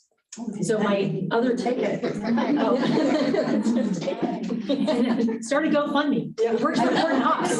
Gordon Haas had a great result with his GoFundMe. My other question is, what's the next step? Do we need to vote on this at our work session? Do we need to vote on it tonight? How do we move forward in the process? Yeah, what do you need from us? What's next steps? I was hoping you could tell us what is the next step. I'll vote on it tonight if that's the next step. I don't know what the next step is. Anyone can make a motion. I make a motion to add Lifewise Academy. Hold on, I'm still talking. Let's go. I know you're excited. I'm very excited. Anyone can make any motion at this point. My suggestion would be is that we make a motion to add it to our next work session so that we can talk about the parameters of implementing it, get some feedback from the administration. Tonight. I say we vote on it tonight. If it passes, then we talk about it at the work session. If it fails, there's no reason for anybody to prepare a 4-hour presentation, waste of time. But that's not the motion. There's no motion. There was a suggestion. I'm trying to make a motion. If you wish to make it, anybody can make a motion. Well, I don't think a motion is necessary. I don't think you're understanding. This has already been legislated. Yeah, we already have a policy. It's a question of whether or not the district desires to do it. Move forward. And so I don't know that anybody's approval or permission is required here. So we can do it. It's already done. Yeah, thinking. It's already written in the. So it's. But we do want the board's blessing. Absolutely, I would agree with that wholeheartedly, but that's different. Blessing versus talking about approval is two different concepts. Can I say something? Yeah, hi, there you are.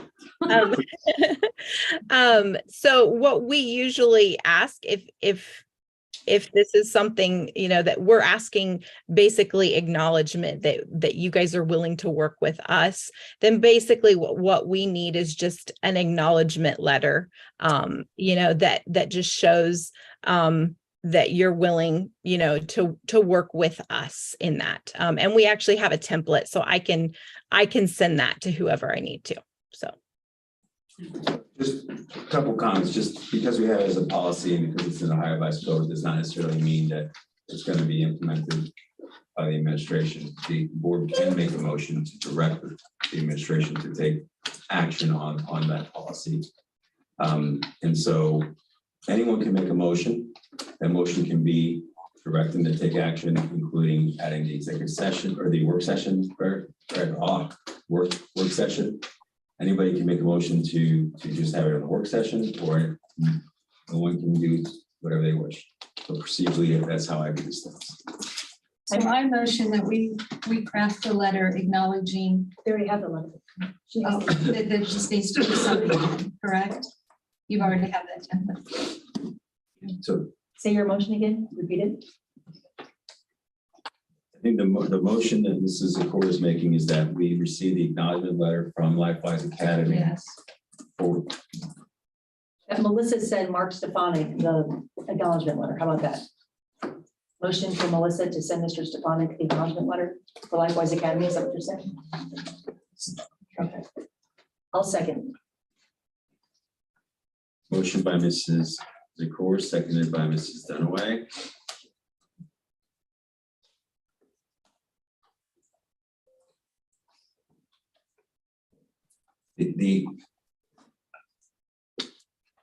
I would make a motion to amend that to have the board receive the acknowledgement letter and then review it for any modifications or amendments in an open board meeting, or for its approval in a board meeting. I think consistent with the Open Meetings Act.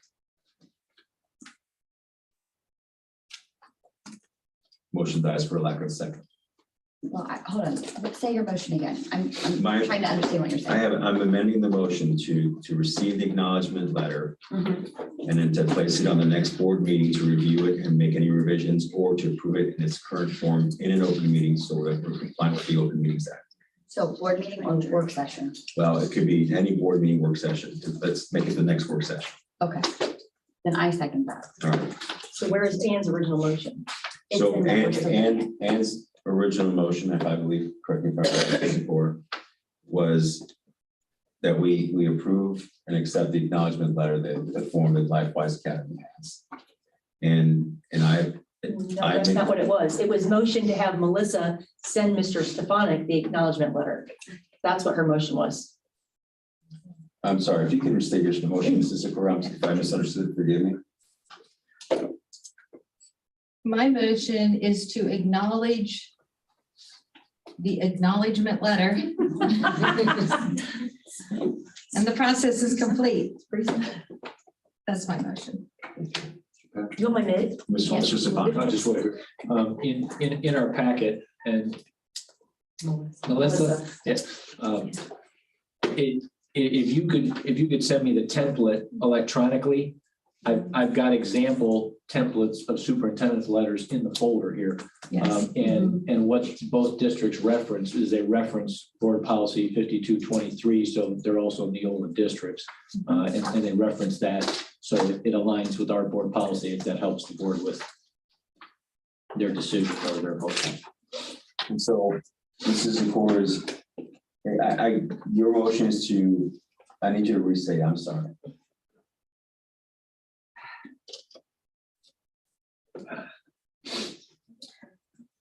Well, I don't know what it was originally. but You I said can- I motion can to come up with acknowledge, another one. you said motion to acknowledge the The acknowledgement letter letter and from Melissa to Mark. just to move forward. I mean, Well, the issue is, and the reason I made a motion to amend is that we don't have an acknowledgement letter in front of us to approve. And so I made a motion to have the acknowledgement letter at the next meeting and approve it at the next meeting in open meetings as we're required by law.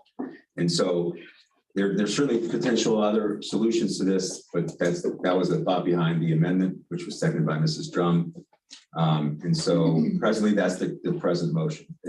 I have no further discussion. Mrs. Drum, do you have any discussion? No, I just want to see what it actually reads so that I make sure I've seen it. Correct. It's basically what I want to see it for. Yeah, and Mrs. Zakor, I'm sorry, I think you had something to say. Yeah, I just feel like It's the same thing. interjecting these steps that aren't mandated to be interjected, I guess is where I'm coming from. Haven't read where any of these letters are required by law. Am I wrong? Does anybody know here, Melissa? You're familiar with this in the revised code section? You are correct in that, you do all, there is an Ohio law, and then actually Tipp City has already adopted the policy. So I think we're adding extra hoops and I don't really quite know why we're doing this. I mean, Open Meetings Act, well, here's the open part of it right now. It's happening real time. Point of So clarity. the letter is in the folder if you guys would like to pull it Yeah, out. the folder that we already have. Right. I don't have that folder with me today. Sure brought it. Point of order, Mrs. Zakor, that comment's unnecessary. I think it's unnecessary. Point of order, the comments will stop, please. We will have an orderly meeting. We're trying to accomplish this. There's no reason to make negative comments with each other. Are you talking about the sample letters, like the sample stuff that's in there? Yes. Timelines. Just a point of clarification, the reason we are here with this step is I that know, but it's not. we had asked Melissa what they needed from us to take the next step. She requested that we approve an acknowledgement letter. That is why we were here. And that's why you made your initial motion. My amendment was related to that. Is that correct, Melissa? We need an acknowledgement letter. They prefer it. We like it. Yes, and basically what you're acknowledging is basically what we have presented tonight. That's all the letter states, is that you're acknowledging that you're willing to work with us in creating a place in the schedule for LifeWise Academy. Just a point of clarification, the letters that we have in these folders are samples and not the actual letter. And so we're not able to, there's names and that aren't our school district and things of that nature. And so I just want to make sure everybody understands what we're talking about here is we don't have an acknowledgement letter here today. Yeah. You're asking for one, correct? Yes. However, I'm asking because the superintendent can just write his own letter. Basically, we just have a template that he can use if he wants to. So it's not that we're actually, we're just asking for acknowledgement, basically. And our clarification is that our final piece for us to move forward is that we get a letter that states that. So just one little option that you guys have, and really thank you so much. You guys, thank you for hanging in there with us. We know this is tough. One option that you have is you could direct the superintendent to send a letter to LifeWise acknowledging your partnership. And since the policy already is already there, he's just operating under the policy. You don't have to review the letter. The board is not signing the letter. The superintendent is operating under board policy and executing the partnership. So you don't have to waste more time on another board meeting. You don't have to review anything. You can just direct the superintendent to send a letter acknowledging the partnership with LifeWise for a pilot for next year if you want to get really, really specific and be super cautious. You could even put that in the letter. But just so that you don't have to revisit this, and unless you want to see us again, because we love you guys. We miss We'll be you. happy to Please come come back back. to the school We board. would love to. We miss We you. would love to remind you of what a wonderful program Likewise is. We believe in this, right? I like And we would it. love to come back and tell you more about it.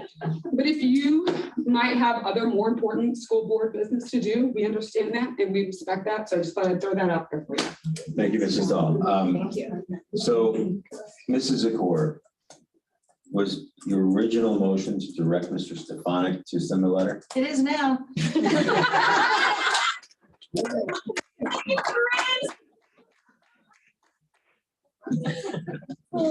Please run for school board again, FYI. I understand these are sample letters, but most of the information in the letter is a restatement of board policy 5223, which is our board policy.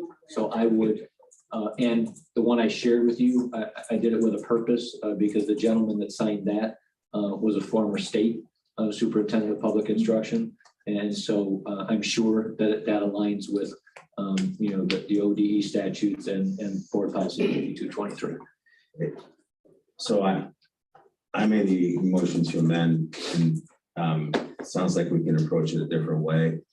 And so this is probably irregular. And so I'm not even sure if I can do this, but I'm going to, unless there's someone that objects to it, is I'll withdraw my motion to amend and allow Mrs. Zakor to restate what she believes her motions should be, and we can just move forward. Okay. Do you want Corinne to just, No, I have So the Mrs. Dell person give the that's- motion. I'm fine. Oh my God, don't upset me. So Mrs. Drum and I are withdrawing the amendment. Mrs. Zakor, if you want to restate your motion. I move that we direct the superintendent to send an acknowledgement letter to Likewise Academy. I second. By within 24 hours. Such as. Give them a couple days. Within the next 2 days. Do you have Melissa's email address? Can we get that now? I've got. Hold on a second. I've got information here. Okay. We can talk logistics after here. So right now we've got Mrs. Zakor's motion is to direct the superintendent to send the acknowledgement letter within, did you say 2 days? 48 hours. Within 48 hours. And that's been seconded by Mrs. Dunaway. Any further discussion? And you have the floor. No, I'm sorry. I just want to make sure, could you just state your email address so that we all have it? We don't have to try to find it. Oh, mine? Yes. It is Melissa Ransom Thank you. at lifewiseacademy.org. Thank you. I was gonna hand it to you. All righty, perfect. You'll find it. We'll send it to you later. It's fine.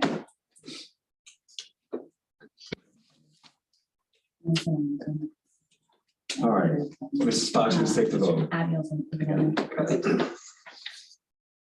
So we have Zakor, Yes. Dunaway, Yes. Drum, Yes. Means, Yes. and Patry. Yes, motion passes.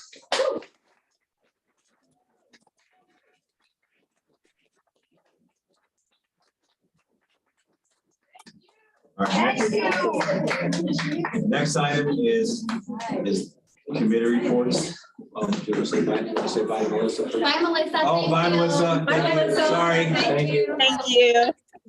Next item is 3A, MVCTC meeting minutes. All right, well, I'll try and keep this short since we're running.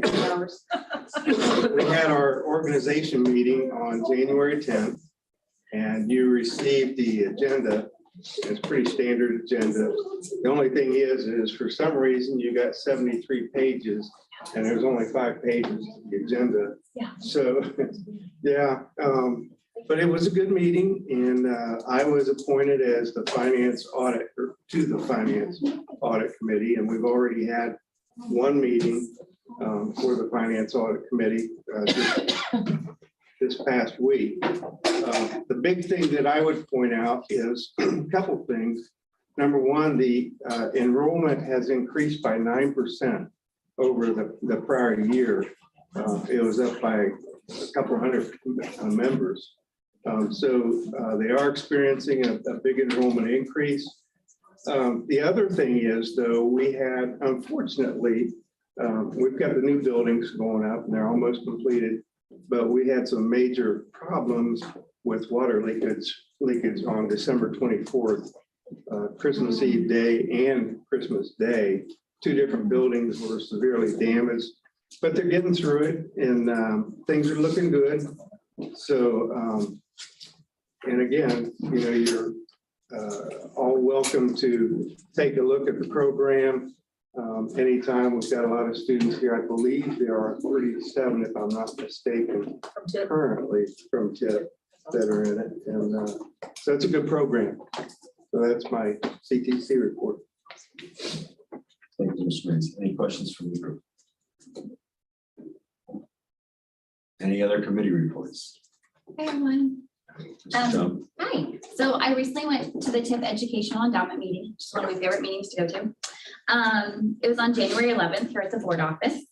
And we talked about quite a few things, but one of them was the grants that we're actually going to be approving tonight. And so I just kind of wanted to explain the approval process so you guys understood it, because I didn't until someone very nicely explained it to me. Thank you, Mrs. Tipp.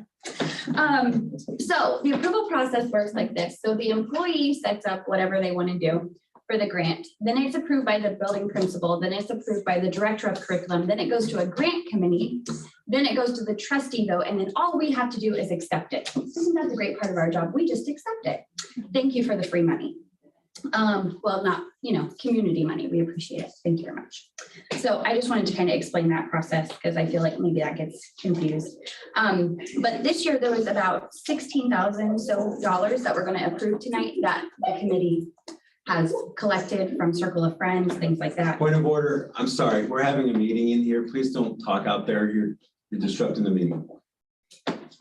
Yeah, and then we have a new president, Lisa Santucci, and I think that's about it. Did I miss anything? Very good. All right. All correct. Yeah. Thank you. All right. That was all. Thank you. Any other committee reports? I've got a brief report on the facilities committee. It's kind of taken a little bit of a hiatus as I'm sorry, Mr. Stefan, what's the name of your committee? The facilities?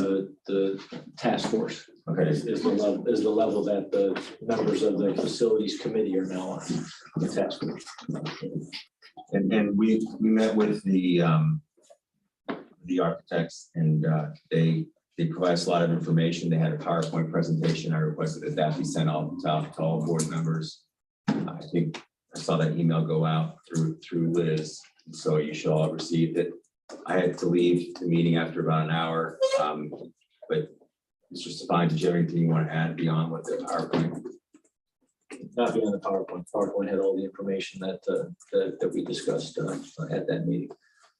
And I think they would probably do a better job than me reciting it, but it was very interesting. They talked about what kind of goes into the OFCC process and what they think about as far as when they're reviewing what you're going to get approved for funds. A lot of it has to do with your student student population. They do have some studies they look at for population things for the future, but we're not slated to have a huge increase beyond what's already been predicted. They go through all those different types of things. They talk about when you're going to be eligible for the thing that I thought was kind of interesting is they view you as roughly one building per was it 800, 1,000, and that's right. We're at 2,800 or 2,600, 2,800. Okay. And so that's why you guys need to rely on the PowerPoint.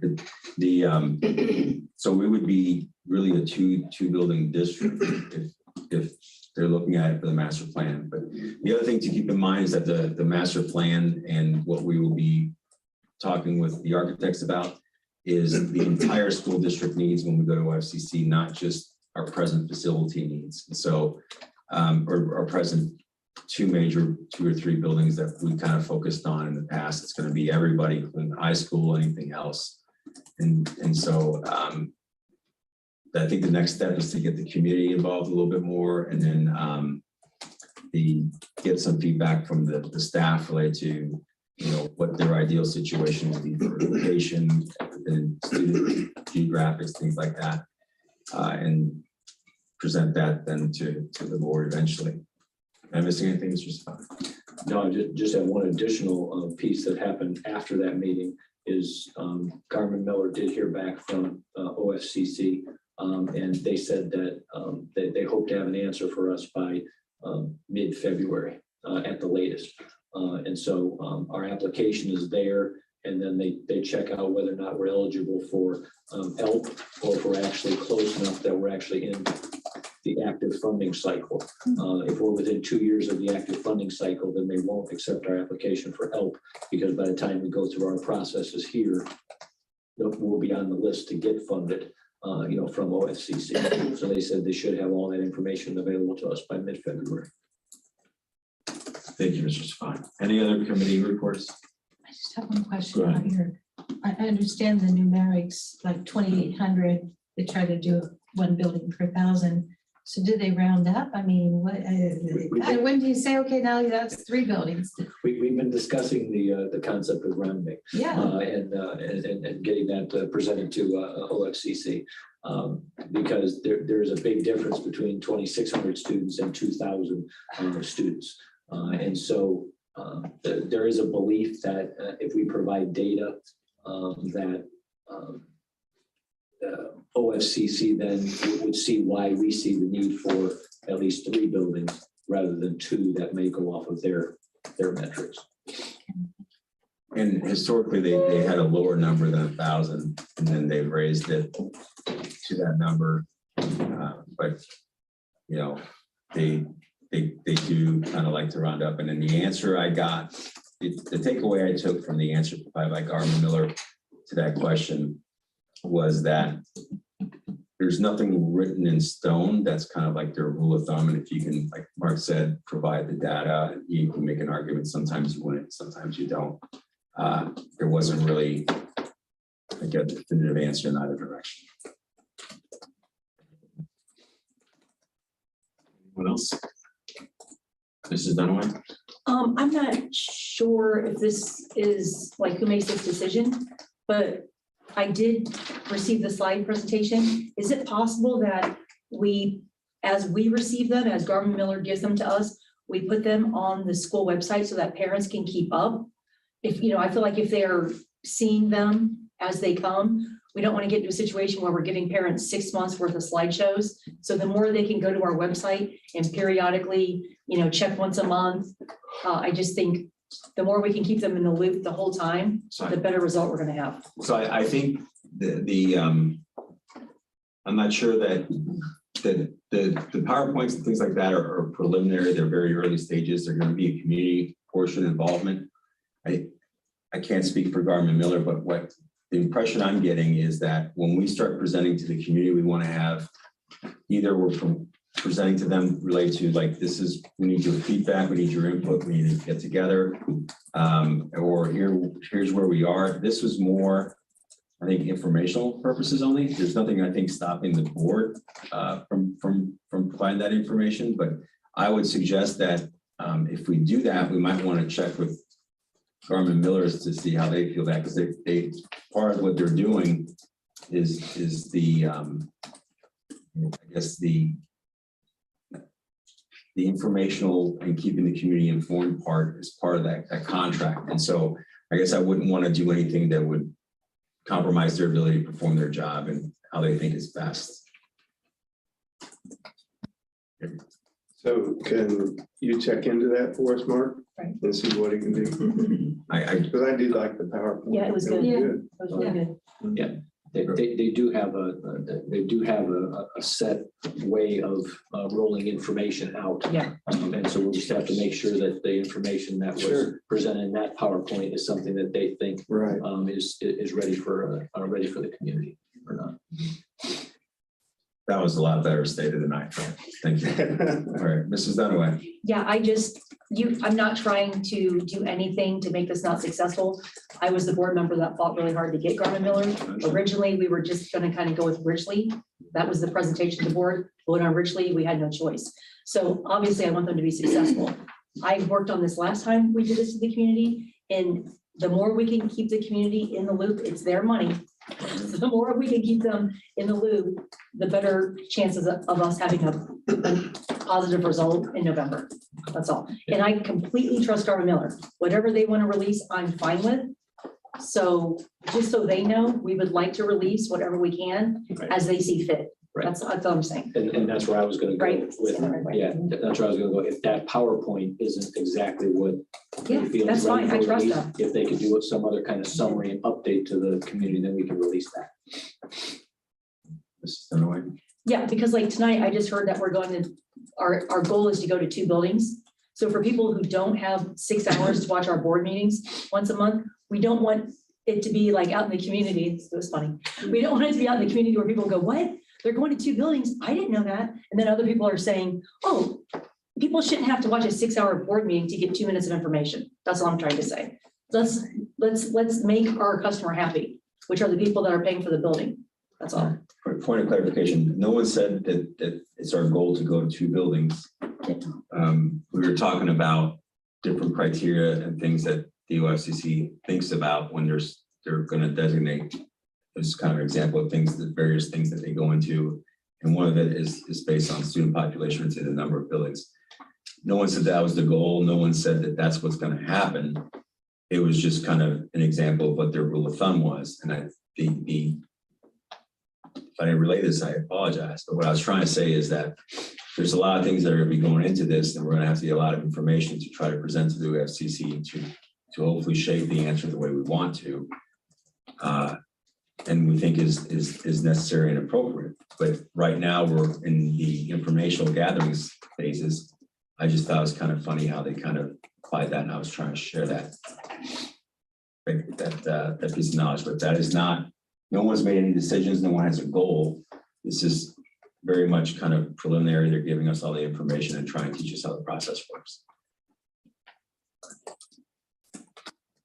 Mr. Stefanik. I was going to state that too about the number of buildings. OFCC will come up with a master plan, but in the conversations we've had, the local school district has to decide what we feel we need, and then OFCC will explain to us how that impacts the funding. And to that point is, if the OFCC is willing to approve a certain plan, and we decide to go alone, then any funds beyond that will have to be through local funding, meaning beyond what they're going to be providing. And so nothing stops us though from having 3 or 4 or 5 buildings. It's just that then the amount of money that we get from the state is still capped at that number.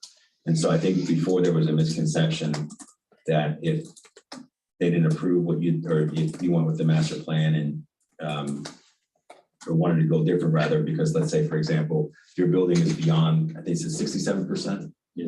So right now, if you've got 67% of your building to value, to rebuild or new, if you're beyond that, they recommend that you build new. If you say, well, no, I want to renovate, then that initially we thought that meant you had no funds coming to you. That's not the case. It just, they cap your funds at the price it would have been had you done a new building based on their projections. And there's some things that happen beyond that you can kind of present new evidence related to things. But right now, the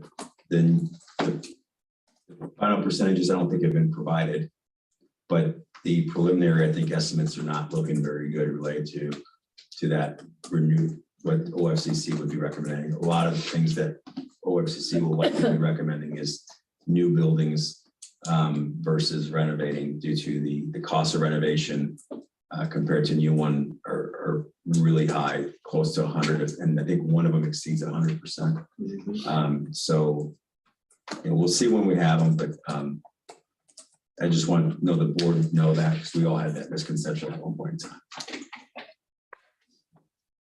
Next item is 4A, board member recognition.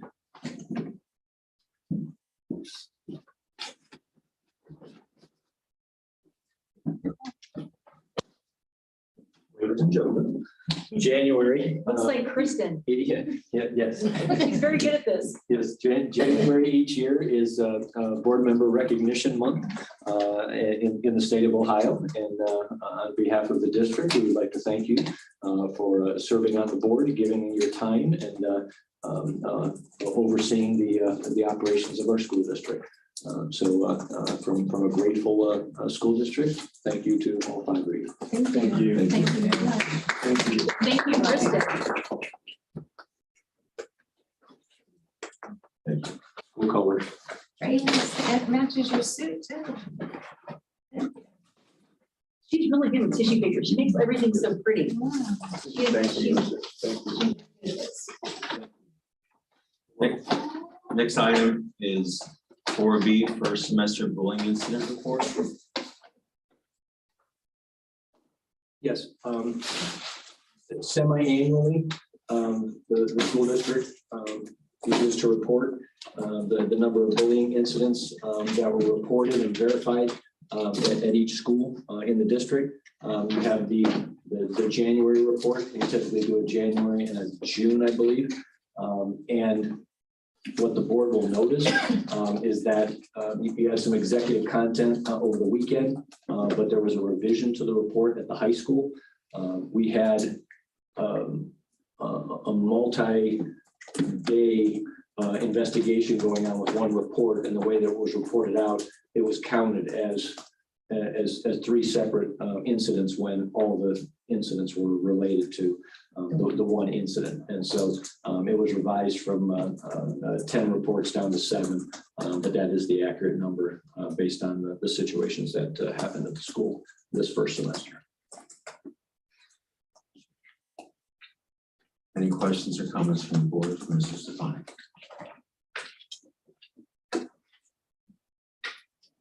So, go ahead, Mrs. Zakor. I just wondered, I mean, I did see initially the 10. Yes.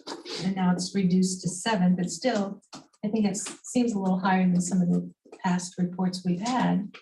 What, was that one incident or multiple? Was there an interrelationship there among those 7 or?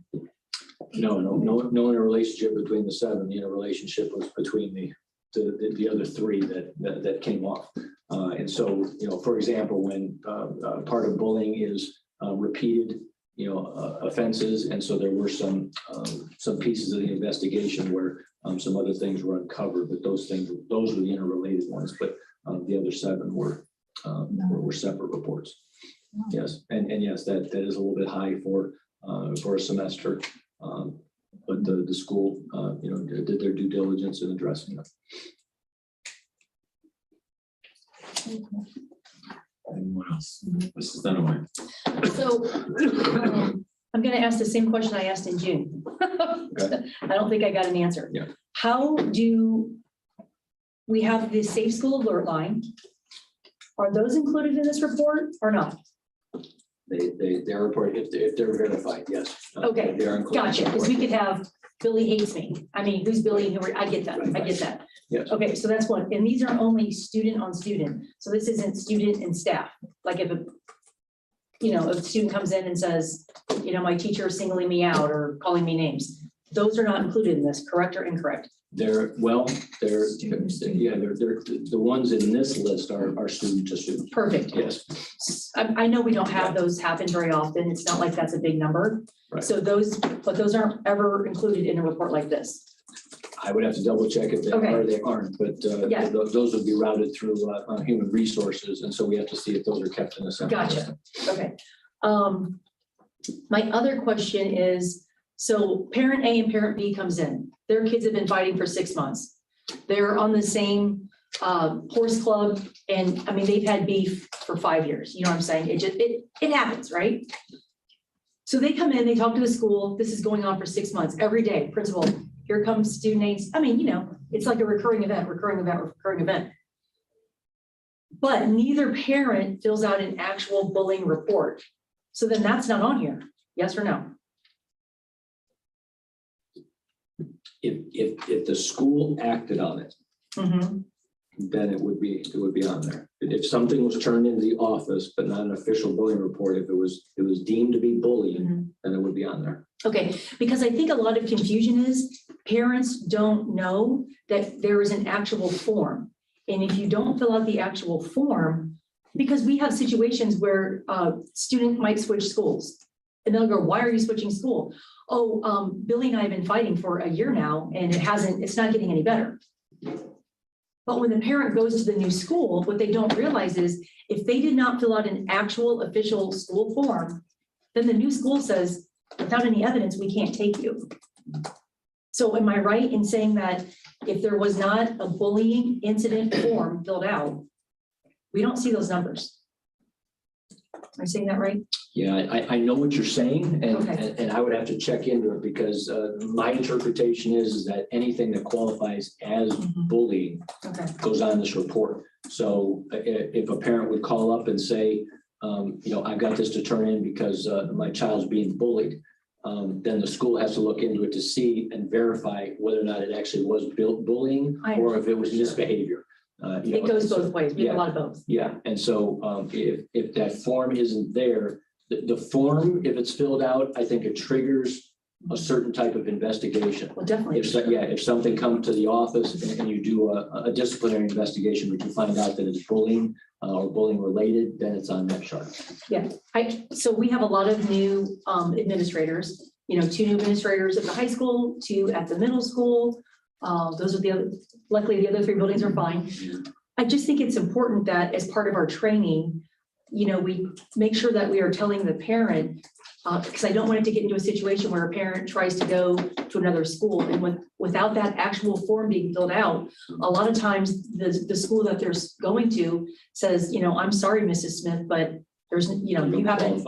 Yeah, so I don't know how it's not a fun subject. It's not, we didn't want to announce on the first day of school and send a parent letter, please know that you have to fill out.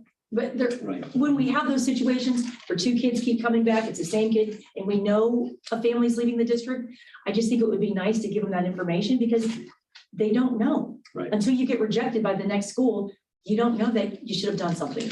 Got it. Just helpful, right? It's always nice to be helpful. And we have offered the formal forms to families. If we've offered it to everybody that's in that situation, I can't answer that, but we don't want to get 100 because, I don't like the way Billy stares at me. He's a Billy, I get it. There's frivolous and then there's actual. I completely understand that, right? So my other question is, where is this form?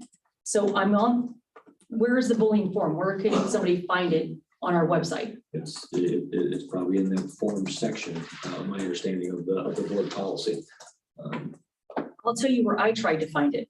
If you go under administration and you hit the superintendent button, there is a drop-down menu. The 4th one is bullying harassment reporting form. Seems pretty simple. When you hit the form, it allows you to download the form, but it doesn't let you to open it because you have to have a certain Microsoft Office, something school officiated operating. So as we stand, and we could get that changed. As we stand right now, there's no way for a parent in Tipp City Schools to get a bullying harassment reporting form unless they come into the board office and get it from Human Resources. So my suggestion would be that needs to be fixed immediately because people don't want to come into the board office and be singled out. It's embarrassing. It's very private. And they should be able to fill it out online, which they can't right now. And they should be able to print it. And if they don't want to come in, let them mail it or, whatever. But right now, our bullying form is inaccessible. And I've even tried to do it for my school computer and it still does not work.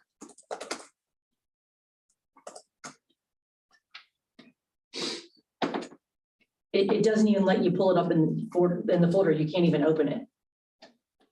It downloads and then that's the end of the story. Anything else, Mrs. Dunaway? No, but I kind of feel like that's important. Very, very important. Okay. I tried it just over here while you were talking. I tried it on. I got it locked out. I tried it on my phone when I got here tonight, and it's virtually impossible. to fill out that form, unless you come to the board office and have somebody print it. I don't even know how they're printing it, because you can't download it from the school website. That's weird. We must have it in a book somewhere. That's okay. Well, thank gosh we do. Okay, some of the other forms are accessible, but that one's not. Yeah, So there's- we have to look at why that's formatted that way. Yeah, you can download it, but it doesn't let you open it. And you can't do it online either. I've been trying to do that since 5:30 tonight. I can't get it to work. Thank you. You're welcome. Anyone else? One quick suggestion. Hold on one Oh, second. sorry. I don't want to give everybody else an opportunity to go first. Is that why you didn't fill out a form on me? Obviously, I think, I don't have these committed to memory, but this does look higher than what we've had historically. Do you know if that's because we're defining it differently or we're having more instances of bullying? Do you have any concept or understanding of that, Mr. Stefani? I don't, but what we've been finding as we've been working with students is that I think more education needs to occur about what bullying actually is, because in some of these cases, you have students that actually say, that's my friend. You know, we just had an issue, an issue this week, and then they have an issue, 2 weeks from now, that, and they don't realize some of the stuff they're saying or doing qualifies, as bullying. And so then when it gets to be too much, then the report comes, to the office, and we talk to them, and we've actually had some good conversations about support activities that need to happen for both sides, of the equation to try to limit that, because some of the students, when you actually say you're engaged in bullying behavior, they're surprised, because they say that's my friend. How can you say I'm bullying? I say, well, this is what you're doing, and again, if you're going in the sports world, the thing about trash talking and things like that can get into qualifying, as a bullying activity, because you are harassing or bullying somebody, and so we have to educate the students, because they believe that they're operating inside the bounds, and they're not. And so that's where some of these reports are. We adopted or approved a bullying committee as part of the other committees that we did at the last meeting. We did, yes. Have you begun appointing people to that? No, not yet. I thought it was Ann and I. Do you know? Well, you volunteered, but we didn't. Point of order. We didn't finalize it here, so. Yeah, I've got the floor right now. If you want to be recognized, please raise your hand. So I recognize you. I've got enough for you. I'll keep it up. Don't worry, I'm good. Okay. So the one thing that would be interesting that would be explored by this bullying committee, like the first thing is the fact that we have a form to report bullying versus just reporting it. My understanding is if you report bullying, no matter the format, whether it's an email or a call or speaking with administrator, that would end up on this form and would be investigated for what it is, that there's no formal form required. I guess whenever that committee meets, it'd be interesting to me to know because it sounds like there's some uncertainty as to whether the form is required or whether this doesn't reflect anything outside that form, things of that nature. I think having a definitive answer to that is pretty important to me, because I think we don't need an official form to report it. Like, hey, my kid's getting bullied, I gave you principal a call. Then maybe the administrator fills out the form, but putting the obligation on a parent or student to fill that out, to me, seems kind of cumbersome and unnecessary to address the concern that we have. And it's like we're putting an obstacle in the way of the parent potentially.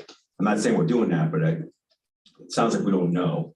Well, no, we got the anonymous reporting. You do have email. You have what is it? The most traditional, the phone call to the to the school office. Reporting. So all those things are there. anything that is validated as bullying would end up on this form. Okay, The so- reporting form, the actual request for investigation form of a bullying incident, if you send that form, then it's an official bullying investigation. But we will look at anything, we won't say, oh, that's not bullying because you didn't fill out the form. That's not. I'm with you. So it doesn't matter whether the form is used or not, but if the form is used, it automatically always gets put into this? Or not necessarily? It goes into the more structured investigative process that's listed in the bullying policy. Okay. The other thing too is like, I think it'd be helpful to me to understand, you kind of talked about the students sometimes are surprised or bullying somebody or things like that. You know, the criteria, and I'm guessing there's probably some subjective element to all this, but it'd be very interesting to me to have a better understanding of, you know, how we're defining bullying. And the biggest concern I have is an example I've heard, I don't know if it's actually true because I'm not involved in the investigation or the discussions, but that where you have a student that's bullied over a period of time, but tries to kind of fight back. And then because they're kind of trying to defend themselves from this persistent bullying, then it's deemed to no longer be bullying. And that was kind of, if that's true, that's kind of troubling because I think human nature is you're gonna eventually fight back, even though you end up in the locker or the dumpster, you know, to use the classic examples that I remember from watching movies, I guess, not from personal experience. They threw me in the lake. No, does that make sense? Yeah, but yeah, with that situation, I guess what I could say, if multiple students are involved in inappropriate behavior, it makes the investigation more difficult to find out like the initial events and what led to the situation you have currently. And so, but it doesn't negate it if somebody makes an inappropriate behavior. It doesn't negate the fact that it still could be identified as bullying in one direction or the other. Gotcha. All right. Mrs. Zakor, you were actually next. No, I'm fine. Are you yielding? All right, I'm Mrs. Dunaway. Yeah, so as a board member, I would like to see the Safe School Alert report. I think that was my question in June. Like, are we allowed to see those reports? Because those are very interesting to me because they're anonymous. So if there's truly an issue where I was on the Xbox with my friend and I think he's going to self-harm, because as a board member, there's a lot of information in there. It just kind of gives us the broad strokes of, and I've used this before, if there's a theme, if it's happening at sporting events and there's usually something that kind of triggers and then we get like a bunch in a row. Right. And those are I don't know, I don't even know how many we get. Does nobody use that safe? People don't even know about it. I've talked to parents that have lived in the district 4 years and they say, what is that? They don't even know we have a Safe School Alert line. So if people don't know about it, clearly I know we're not getting a lot of use from it. You can't use something that you don't know exists. So the reason why I wanted to add a bullying committee, why I suggested this, there's a lot of bullying issues in this district. And, I'm just starting my 8th year on the school board. And in my opinion, it's gotten worse, not better. And I really want to dig in and see what we can do to fix the issues, because what people don't realize is when a child gets bullied, it's not like a cut. You don't just take your Band-Aid off and you're healed. Right. When you get bullied, that will stay with you for the rest of your life. It takes years and years and years to get over that traumatic experience. And then to Simon's point, when we have this situation, which we've had, because I am on the school board, so I do know these things, where, Rick is getting beat up every day. Every day this kid is pushing Rick into his lockers. And finally, one day, after 6 months, Rick goes, you know what? I'm going in there today. And when he pushes me into that locker, I might just push him back. And then boom, Rick pushes him back. Next thing we know, Rick has a 3-day suspension. And the kid that's been, what's that called? Arm checking, who's been chucking him into his locker, that kid just goes on down the hall and he's laughing, sucker. So I see a lot of that stuff too. I There just seems to be a way that we need to make it better. Maybe the new class that we should add is a class on this type of stuff, how to treat people respectfully. Maybe put that with the, instead of the cuisine class, maybe we need a class to help us address our bullying, because nothing seems to be working. Right. So. Well, just an FYI, we are doing some of those things through our counseling departments at each of the buildings. And we are bringing in some outside folks to partner with us. But yeah, you're right, there are still, too many situations that are out there, and there are probably more than the ones reported here that don't get reported. Of course, yeah. So it is something definitely to look at to, get everybody's awareness up as to, it's sad, but it's sad that, we have to teach people to treat people with respect. Right. And But we do. Be good classmates. Sure, we do. And our counselors do that. They do the character education, some of the things that were talked about, with likewise, this evening. But we just do it without the religious component to it. And so those things are out there. They're group formats where they get it done, and then they do some individual counseling on those fronts as well. But you're right, that's what the committee has definite potential to be like a think tank of what else can be done, to help out the situation. Yeah, that's what we need.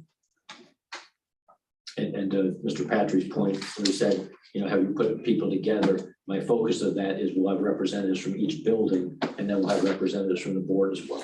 And if you could check on the what are we calling it now, Safe School Alert Line?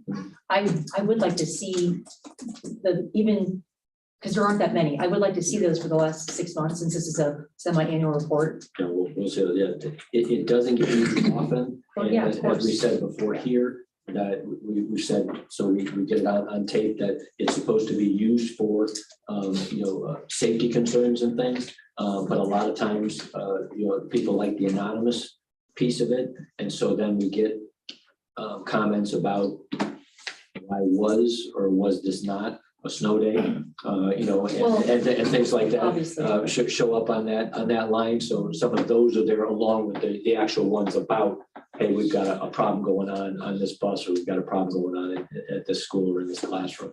Some of those are there, but there are quite a few about some of the other topics that I don't think the line should be used for, but again, people like the anonymous piece of it, and so then they send in some critiques through the line. Well, it actually was started for kudos too. It was started for like emergency type situations where I'm on Xbox, my friend is in a bad spot. Right. And then it was also designed for kudos too. I think we've kind of dropped that part, but that was the original intent. Okay. It's been many years since we've had that. Yeah, I haven't heard the kudos piece, and I've Yeah. never seen any. People don't give kudos anymore, so that's why. There's no such thing as kudos. Mrs. Trump. Okay, I was just wondering, you brought up an excellent point, Teresa. Is there someone who is monitoring things that are going on in the building? So let's say there is a child who obsessively keeps bothering another student. Like, is that monitored as well? Not just, you know what I'm saying? Like, is there someone who's monitoring those kind of things? Yeah, I would say administrators and counselors, have when they have knowledge of those situations, then they can actually put monitoring or do either have the student do drop by their office, or they drop by classrooms. So it's just a mission. Awesome, perfect. That's good to know. Thank you. Anyone else? Were you raising your hand? Next item is citizen comments 5A. Just want to remind everybody about the rules. There's some of the rules is that 5 minutes per statement per participant. And that's really it, other than just be respectful and everything else that we do in everyday life. So next person, the first person is, we only have one person sign up. Did anybody else here want to sign up? All right, sir. Thank you, Mr. Marks.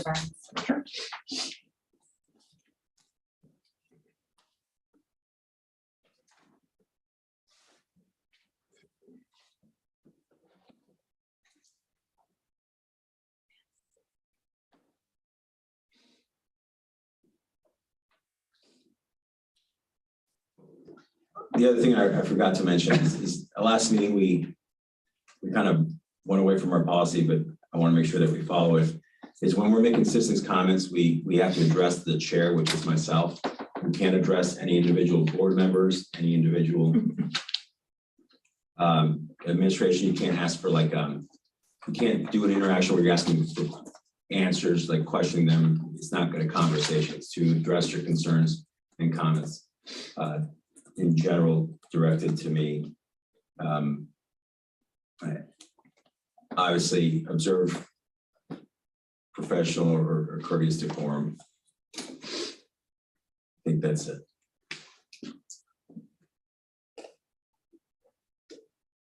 I will start with, I believe the first person, well, people are still signing up, is Kimberly Swartz.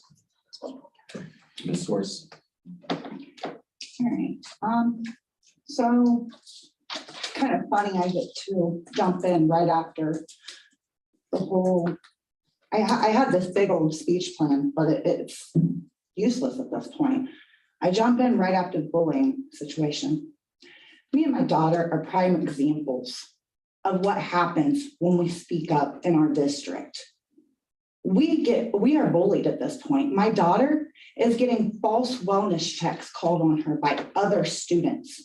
And I can name these students, but I will not. However, I'm not going to bring it to the board's attention because it's been 19 days since our last meeting with you guys. I still have yet to have any kind of safety plan for my daughter. I still have yet to have any kind of Mr. Simon Patrick reaching out to me as a board member, as the president. You have not taken any initiative. Since you want me to only address you and only you, your other two of your other board members have reached out to me several times and made sure that they came to me as a parent and as a person. You have hid behind your legal aspects the entire time. You have not came to me as a person. You have not came to me as a parent. You are the president of this board, but you are the biggest bully in this district. You shut everybody up when they do not agree with you. You stop them as soon as it comes up to you saying that we have a problem with something and now we are only allowed to address you. Us citizens and us parents, we elected you guys. So how is it that you're going to tell us what we can say and what we can't? So I'm not going to bore you with the details because we all know we held Stefanik accountable by not renewing his contract. But why is Boris not being held accountable? She was the first to know of this incident. Why is Boris not handling main concerns in a building she is in charge of? Why is it that I was told by Ms. Boris, why should she reach out to me if Mr. Watercutter is handling this appropriately? It has not been handled appropriately. You guys have swept this under the rug. Bullying in this district is swept under the rug because examples like me, we're shooed out of the town. Parents come at us, kids come at us. We're the center of attention right now, but my daughter has not been made a priority. She does not trust your administration in the middle school, Boris and Watercutter, to keep her safe. She is having nightmares because she had previous trauma of PTSD and previous trauma of anxiety before this and was being bullied before this on numerous occasions for speaking up against children smoking marijuana and selling marijuana and drinking in the school. So she was being bullied before this incident happened. Now that the incident has happened, she is now having nightmares that your staff cannot keep her safe. It's been 19 days and I still have yet to see a finalization of a safety plan. We are on draft number 4, pretty sure. And I still have yet to see a safety plan. Yes, I understand that I could send my child back to Tipp City schools because the said child is not in the school. However, without that safety plan, I can't hold anybody accountable. So therefore, you guys are failing my daughter. You guys have failed my daughter over and over. Are you going to keep failing the other students? I am asking you to put Ms. Forrest on administrative paid or unpaid leave, and as well as not renew her contract. Will the board do what's right by the other students, even though they failed my daughter over and over since 7th grade? Done. Thank you. Thank you. Thank you, Mrs. Schwartz. Thank you, Mr. Morris. Next person is Dane Tuckerman.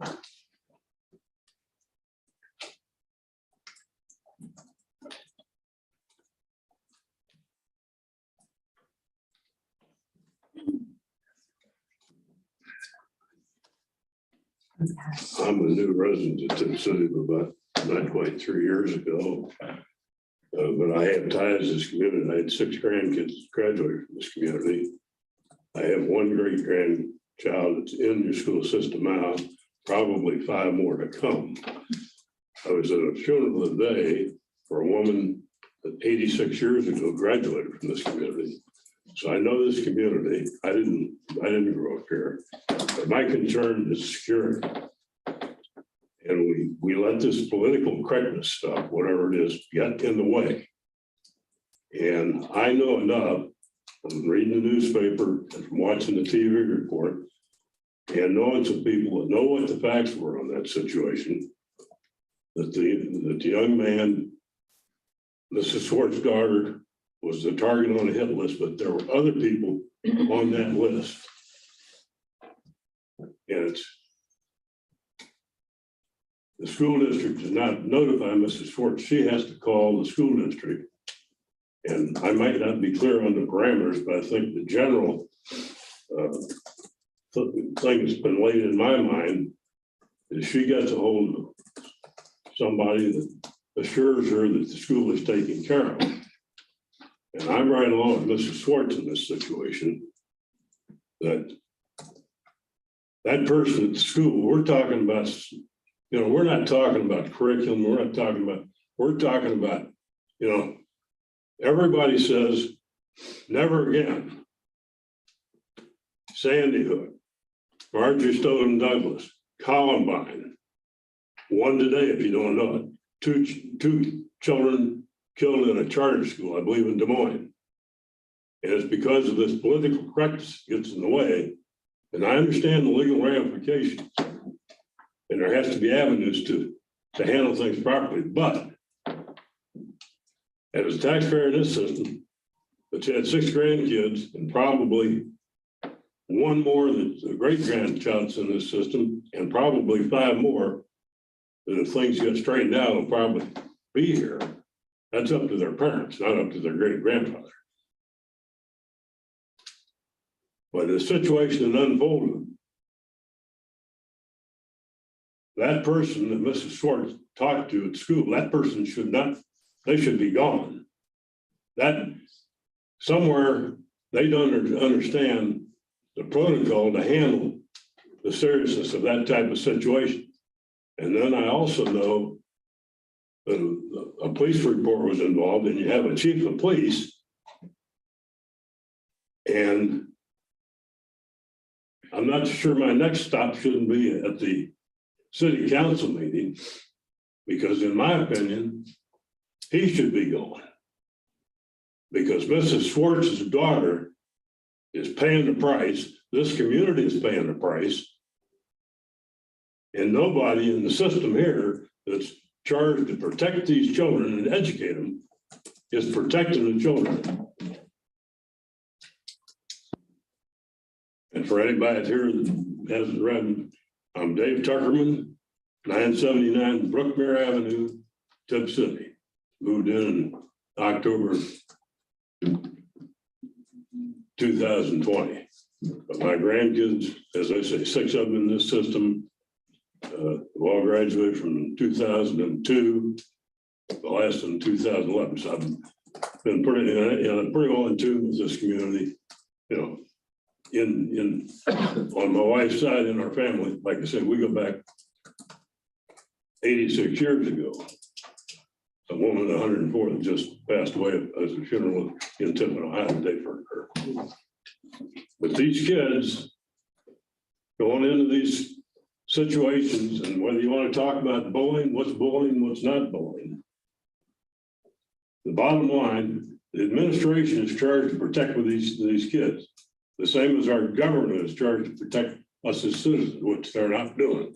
But in the school scenario, the administration is charged to protect these kids. Every one of these kids that get on that bus and walk through those doors, it's the administration's responsibility to protect those children. And it's not being done. And something needs to be done to we're not talking about rocket science. You know, I understand legal ramifications. You know, I was in business myself. So I know all that stuff. I was the vice president of business. Time's up. Thank you. Thank you. Thank you, Mr. Tuckerman. Thank you. Next person. Okay. That's a hard one to say. You say the first thing. All right, Amy, Yeah. could you just identify yourself for us? Policy. Thank you, Amy Policy. So thank you for the opportunity to speak this evening, and I know you all have a hard job, and I know our faculty at Tipp City has a very hard job, and our superintendent has a hard job. So it's a blessing to stand up here this afternoon, and what comes out of my mouth tonight is not anything that would be degrading our school system, our faculty, or anything that has to do with our board. It's actually a two-part question of a very strong concern that I have as a former alumni of Tipp City and as a student who I have pulled out my son from Tipp City schools for these very reasons. Recently, this past fall, I went to enroll my son in sports at Tipp City schools. And I thought that would open up a door for him to begin to ease back into the system of Tipp City. And to my dismay, it was just a bad experience that I didn't think I was going to experience. And I've prayed about it, and I've actually had to have a heart-to-heart with my son because it's affected him very deeply, as it's affected many of the students in our community. And I don't want this to come across as insulting, but I'm going to have to probably be pretty blunt and bold when I make the statement, and the fact that we have a sign that stands outside, and I don't know if I'm correctly reading it because it changes every now and then, but outside of our school system, it says, be respectful, be responsible, and have integrity. I believe that's what it says. And honest to God, I see none of it. We are lacking morality in our school. We are lacking honesty amongst students. We are lacking honesty amongst the faculty and the students, and we are absolutely lacking involvement by the parents. And I'm going to get sticks and stones for this. I know I am in my community, but I want to be bold in saying that we all need to work collaboratively to make this a better experience for our kids, especially the ones who are getting pulled out like my son. We had an incident in middle school. We came back to Tipp City, Ohio. My husband had died, and he was a physician. And we came back home to be closer to our school, to get the support, and to have a good education, and to be surrounded by love. It is no secret and no lie that there's a lot of faculty at Tipp City who's been there, actually, all joking set aside, since the first brick's been laid there. There needs to be freshness in there. And some of these people hold titles in the faculty, and they're very sarcastic and they're very arrogant, and they've lost their heart, and they've been, I just want to say, for better lack of words, that's their whole life. They see it every day. They don't look at each person as a new, fresh face. It's just, they've been there, they've done that, and the sarcasm is there. For instance, perfect example is my son's birth certificate. I was divorced and remarried. My son has the same name as me on his birth certificate, and as my husband, his biological father. But because a woman that was in the system that was there who wanted to be nosy in the secretary's office, she needed to know that she needed me to let her know that I had a name change. I said, you have his birth certificate. It's the same name on it. The Board of Education's not called me about it. Her comment back to me, and this is where my question, this will all lead up to the end, to the second question I have. the two questions I have. Her comment to me, is there something in your husband's death certificate that you don't want me to see? Do you know how hard that was for me to stand there and look that woman in the eyes and honestly not want to knock her out? And I mean, that's not even remotely anything else that was said to me. We need to have a place and system here in Tipp City where we're not just holding kids accountable for bullying, but we should be able, as parents and the students should be able to go to faculty members and say, listen, I'm not being respected. I'm not being spoken to with dignity. I'm not being spoken to responsibly, and I'm not being spoken to with somebody that has my heart at their integrity. Another incident that recently occurred was I had to contact on numerous times, 34 times, before I could get an answer as to what my son needed to do for trying out for basketball here at Tipp City School. Upon my son trying out at Tipp City School, prior to that, I reached out to 2 teachers who reached out to the coach. The particular coach was not honest about receiving an email from one of the teachers who went on my behalf. I asked, 15 seconds. okay, okay, 15 seconds. I'll have to address this again another time. My point is that we need to have an accountability system put into place where parents can go to someone else within the Board of Education or within this facility of the school itself, that when we have an issue, we're not ostracized and we're not spoken to with dignity and respect that's lacking integrity or kindness. Because I will tell you this, I do have on my phone, and I have not yet turned it over to the Board of Education or to the news because I don't think it's appropriate yet. And I've been praying about it. I have a group of 4 people who sat in front of me who degraded me terribly behind closed doors when asked a simple question as to whether or not they received an email from me. I was told it was irrelevant. And then I was able to bust the gentleman who was the coach in a lie. And from that, my son still never got resolution as to whether he was being discriminated because of his color or because his love for Jesus, that when he showed up at the game said, I have decided. And he didn't know if he was because he was homeschooled, and he didn't know if he was cut from the basketball team because he didn't have good skills. We are lacking in a very serious way other than the students, but parental communication and respect. And with that being said, I am an alumni of Tipp City. I know my time is up and I have to relinquish it on the floor. I am not a devil, Tipp City devil. I'm a child of God. And I believe if I can show respect to everybody in this room here and in my community, I believe that should be duly given back. And I believe that we should be really, really be respectful, not just put it out in front of the yard. But the faculty needs to have some type of a meeting on how we're going to address the community, because we're already losing so many children to homeschool. And honestly, I would say definitely look at the LifeWise program. If we can bring morality back to school. I mean, I sat here at your last meeting and I watched all the boys lined up back here, and not one of them offered a lady on the floor a seat. What are we teaching our kids? I relinquish my floor time. Thank you. Thank you very You can much. speak at the end of the meeting. We have citizen comments again. Thank you. Thank you, Mrs. Yeah. Paulson. You're welcome. Appreciate it. Ms. Paulson, I want to say, I apologize, I had to cut you off. I was trying to be uniform. I with the rules understand that. application. That's As fine. Mrs. Dunaway did mention, there is a closing session for citizens' comments. Sure. And you're welcome to sign up again, and then we'll have that board up there again. May I get the board Simon? I would like to have her information. Thank you.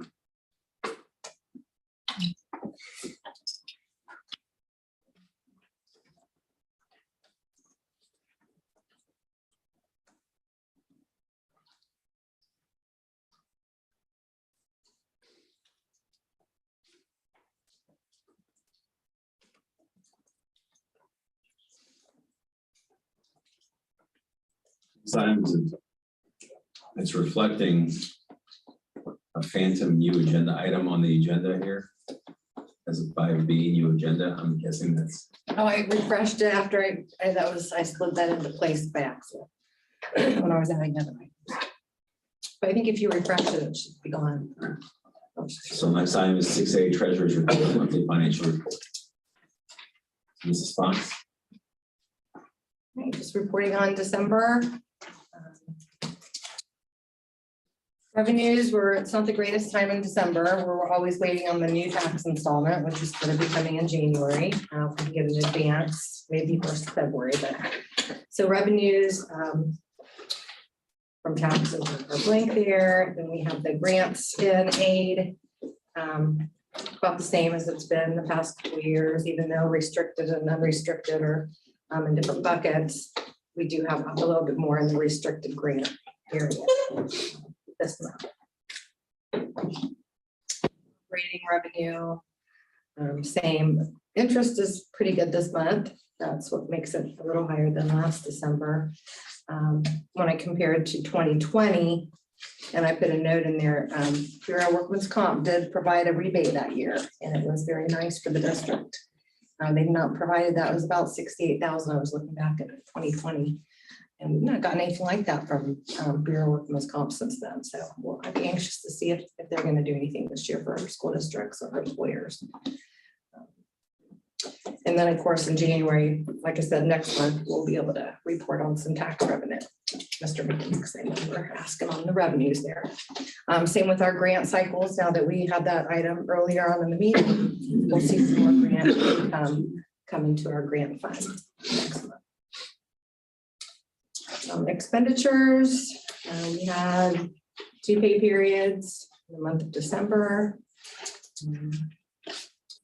Payroll and benefits are a little higher right now than they were in the last couple of years. And it's pretty much right now just the cost of the salary schedules and the number of our staff right now and the time of the year. You'll see the payrolls there this year is higher than the last 2 years. Purchase services, I noticed they were up this month. We had a couple of larger bills come through on the liability insurance. And we also did purchase a school bus in the month of December, which is, seems to me like they're going up about 10,000 a year on school buses. They are. I mean, they were in the 80s and now all of a sudden they're like almost $120,000 for school buses. So anyway, that was something that we paid for in December. In the healthcare, health expenses, and I know I mentioned this slightly last month, they are going up and we are going to have to relook at our health fund when we reevaluate our premiums on the next open enrollment period. Costs have gone up. The fund is in the negative right now. Auditors like you to close your books in the fiscal year end on a positive amount in the fund.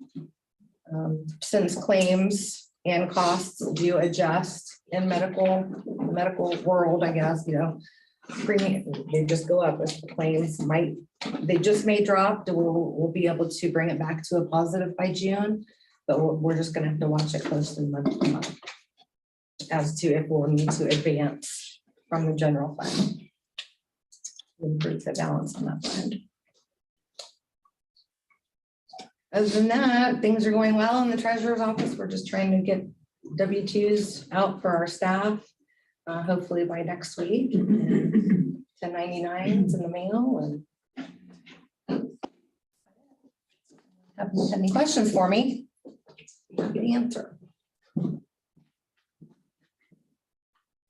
Mr. Mays. On the elementary and secondary school emergency relief fund, that took a big hit. What happened there?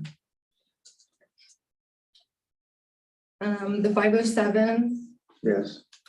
So the current fund balance is the negative 5,609. We have a purchase order out there right now for our boiler at the high school, which is roughly $210,000. That's going to be ESSER funded.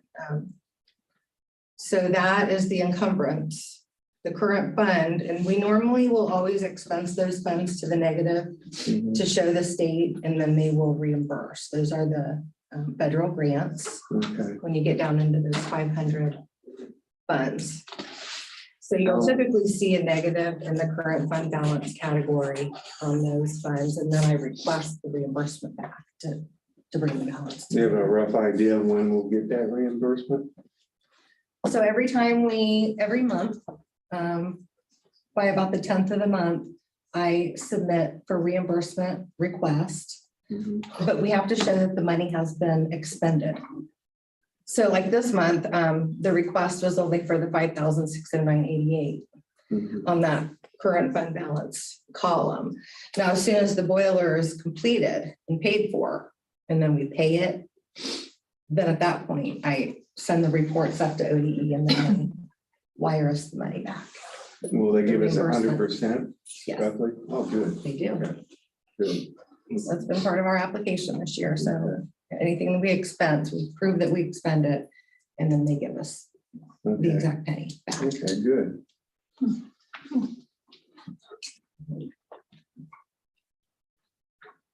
Anyone else?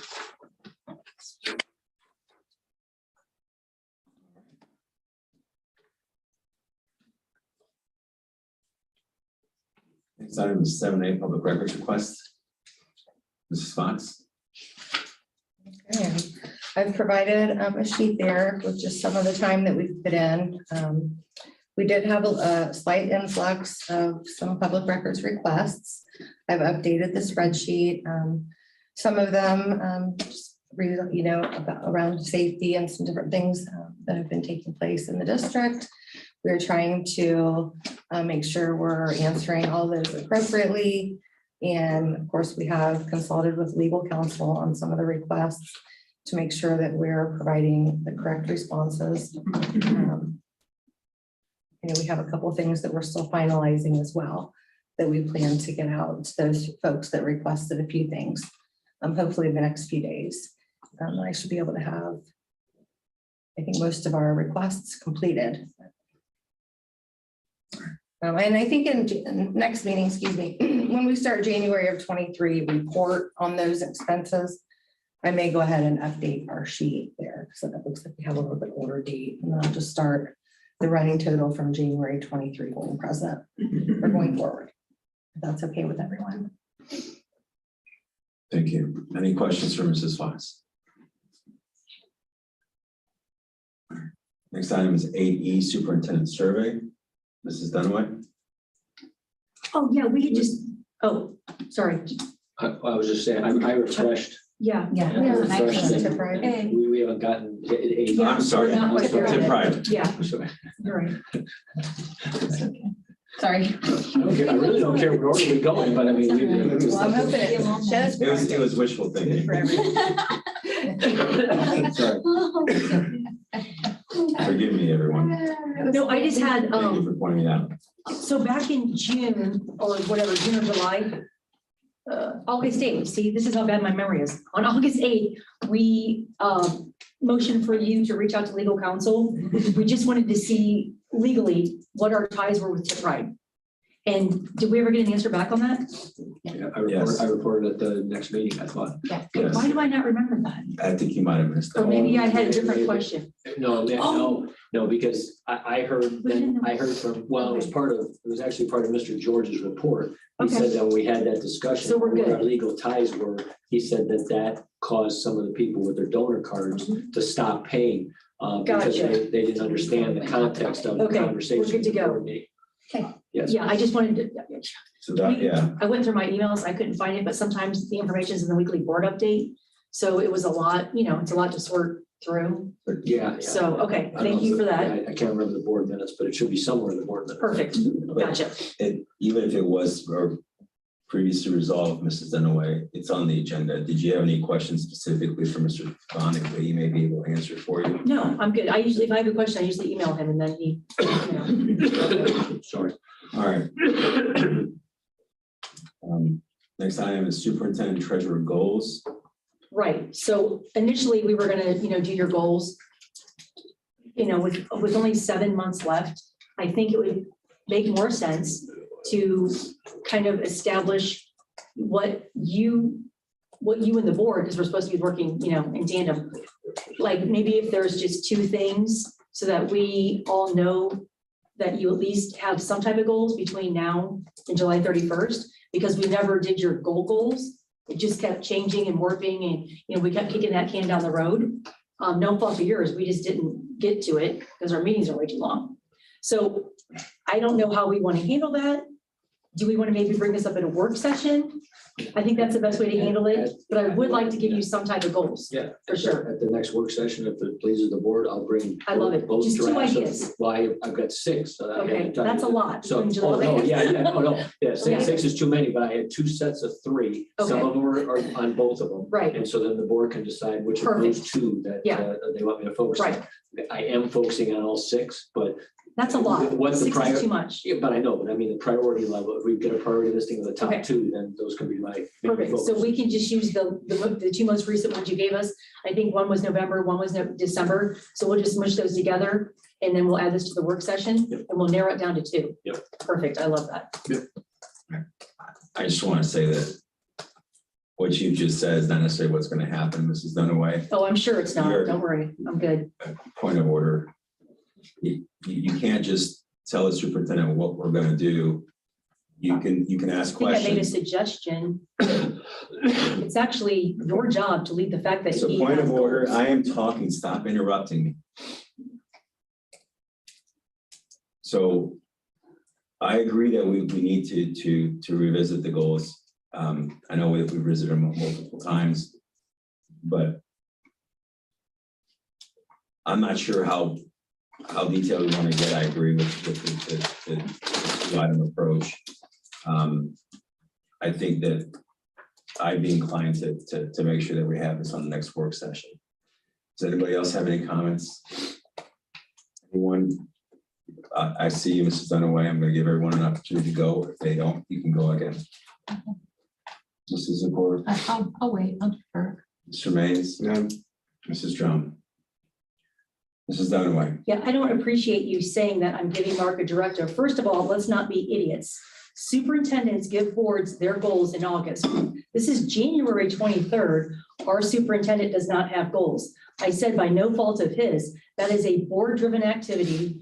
We get elected by the community for 2 reasons: to employ the superintendent and treasurer and to follow school policy. It's just that simple. How can we hold a treasurer or superintendent accountable when it's January 23rd and they don't have goals? You said we need to revisit the goals. Revisit is not the proper word. We have no goals for Mr. Stefani. We just keep kicking that down the road.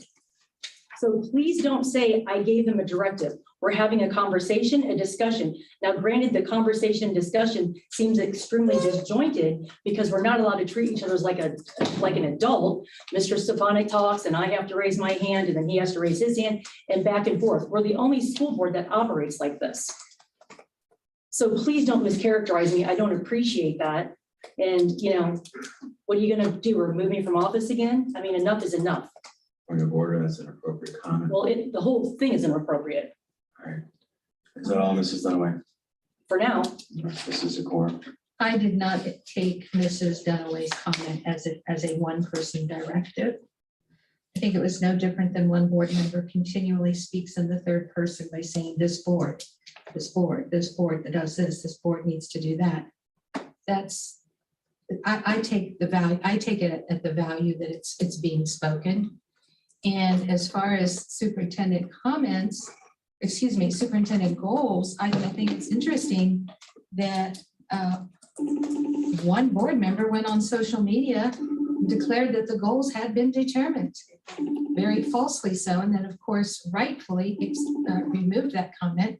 So when we want to talk about one board member giving directives at a meeting, when I think it was just sort of really spoken in a generalized sense, is completely overdone, overdramatic, when have another board member going on social media talking to the public and assuring them that the superintendent goals have been completed, when in fact they have not. So I have more problem with that, sir, than I do with one board member speaking, in a generalized sense. So I mean, all this nitpicking, this is what you're going to get. Anyone else? Yes, so I think I'm confused. I know you gave us a binder that had all of your information in it and goals, and I thought that we had at some point, and I could be wrong, had gone over that and that it looked pretty nice. Did I make that up? Am I crazy? That was the binder from last year's goals. Okay, But I presented. you presented a new set, I presented correct? A new set in, I believe, September or October. And then there were some other suggestions made at a future board meeting, and then I presented a revised set of 3. Okay, And so that's why I said I can bring both of those sets of 3 and we can discuss them in February, then we can decide on which 2 are the highest priority for the board. okay, And we can because move I forward with thought that. you presented them more than once, so I guess I was, Yeah. okay. Yeah, my recollection is that we've had multiple discussions where we were revisiting Mr. Stefanik's goals. He presented the first, there were tweaks requested by the board. We came back to revisions to that goals. And so for my, I guess my take on it is that we had goals that were being constantly revisited, which is what was part of the standard and the required by the what's it called? Somehow else. Thank you. OTES. Yes. Yeah. OTES is teachers, OSAS is superintendent. There's a double. Couple Right. clarifications or just points. I'm not great at this. I just technically under Robert's Rules of Order, I'm supposed to refer to myself in third person, supposed to do that. I'm horrible at it. Next thing is that when I did post, there's something about me posting on social media. So somebody said, we haven't done any goals. So we actually have done goals. And I do something along those lines, and I never deleted that comment. So if it's not there anymore, I don't know why, but it wasn't removed by me. And so I still stand with the fact that we did goals. They were tweaked every time he presented them. No one said they weren't the goals or that we were going to need to improve. If they did, I can't remember that, but I understand them to be the goals. It's possible, certainly possible. I don't remember it that way. My impression was that we had gone over his goals. We had requested revisions. We revisited them and we were going to fine tune them and maybe add or take off, but I felt like we had a pretty good set of goals. I don't think it was approved as a final draft. I didn't know. There you go. But I think we visited maybe 2 or 3 times and then it kept getting tabled because the board kept adding things to the agenda and taking time away, which is fine. But I feel that we've revisited these in consistent with the timeline required by the Ohio Superintendent Evaluation System. Anyone else, Mrs. Zakor? Yes, just to wrap it up from my perspective. Yes, we did present. I don't disagree with whatever Mrs. Drum or Mr. Patrick said, but presenting is not the same as finalizing. And there is a distinct difference. The goals that, to my understanding, have not been finalized, and that finalization comes through the act of the board. So when you want to talk about no board member acts alone, which one board member has been repeating that for 2 years, and you go and goes on social media and infers, or I'm not gonna say infers, that way it says, oh, those goals have been done. That's incorrect information, and it was not acted upon by the board. So it's not a little hair splitting here. It's an understanding of the process and trying to be as accurate with our public as we can. That's how I feel. Mr. Maines? Well, apparently I don't understand the process either, because I did think that we did them. No, I'm sorry, but I thought we did them. We discussed them, we revised them. The same with the treasurer. We went through and we criticized them. We made recommendations. I did not know that we had to formally present and vote and, whatever the process is that you're describing. I thought we did it. So that's,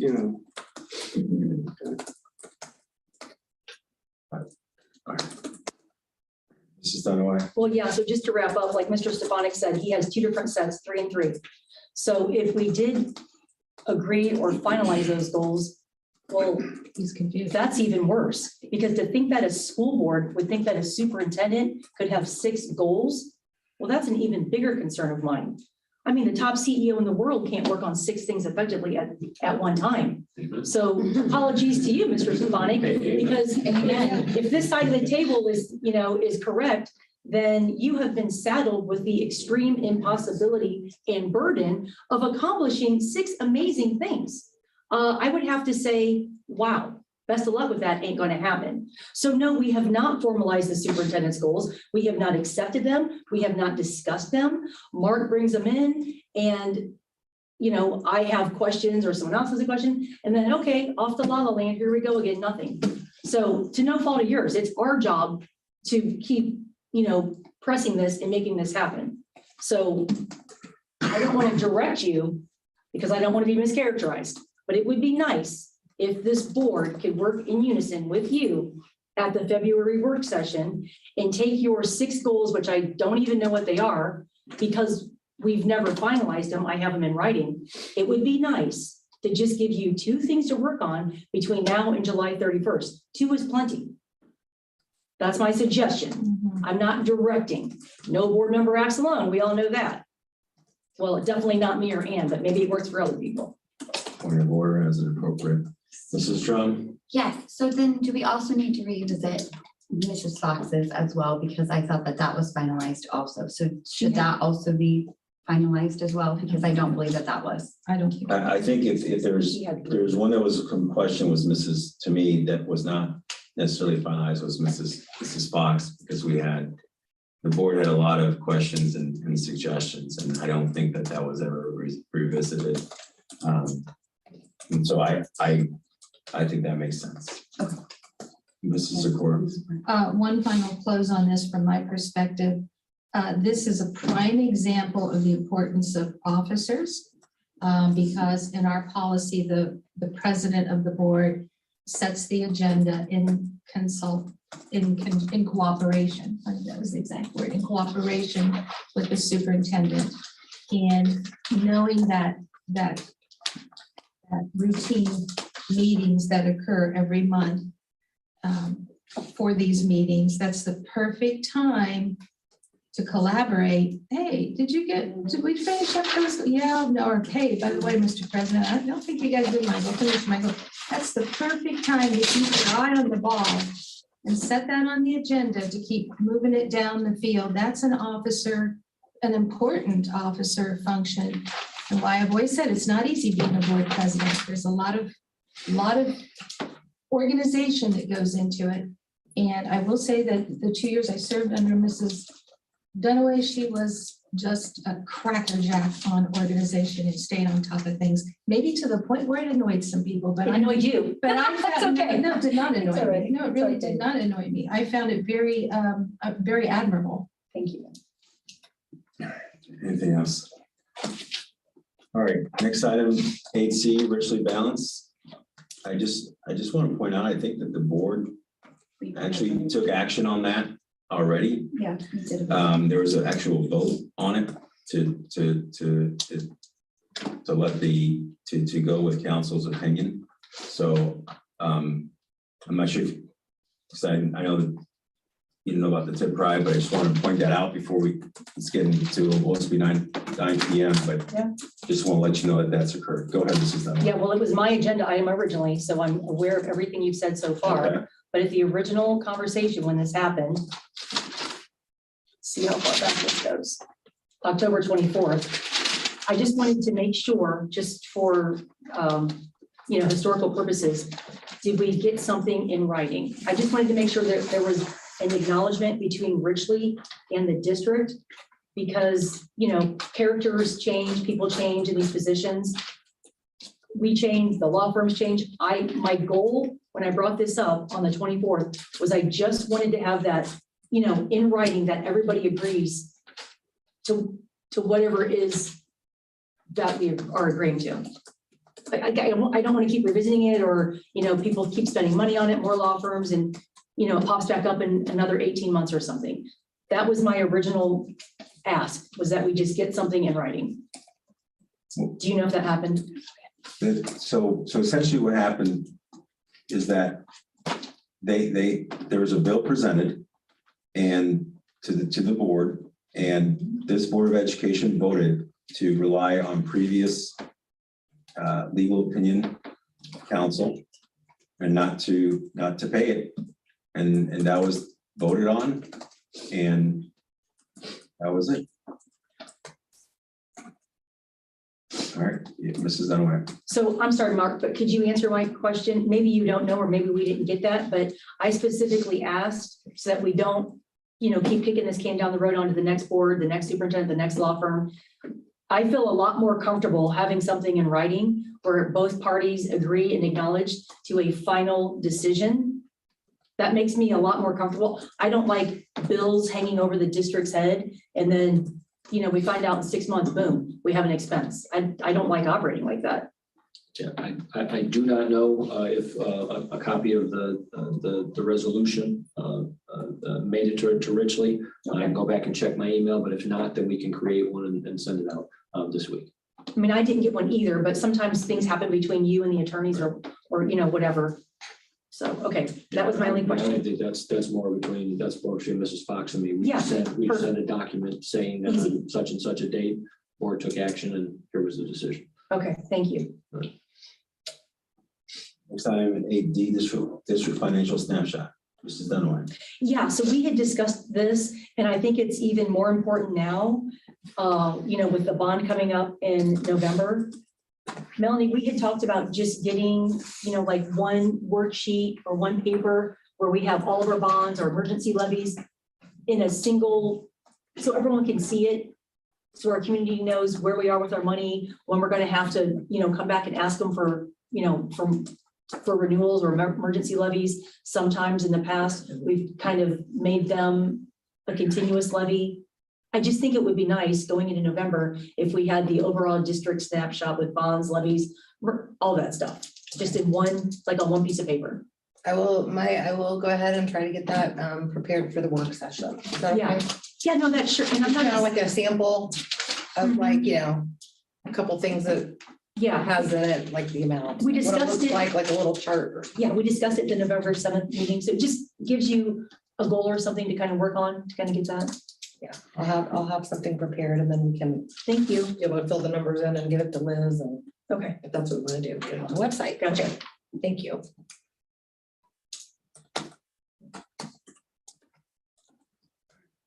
Anyone else? Superintendent survey, item 8E.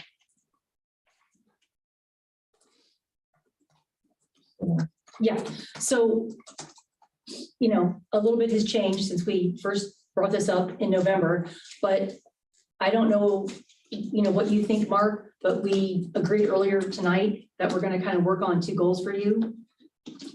Would it maybe make sense to, ask your administrative team, meaning your 5 building leaders, and then maybe even the central office staff, say, what do you think would be one thing I could work on that would really help the district or you guys between now and July? So maybe you have, and maybe that's how your goals could work.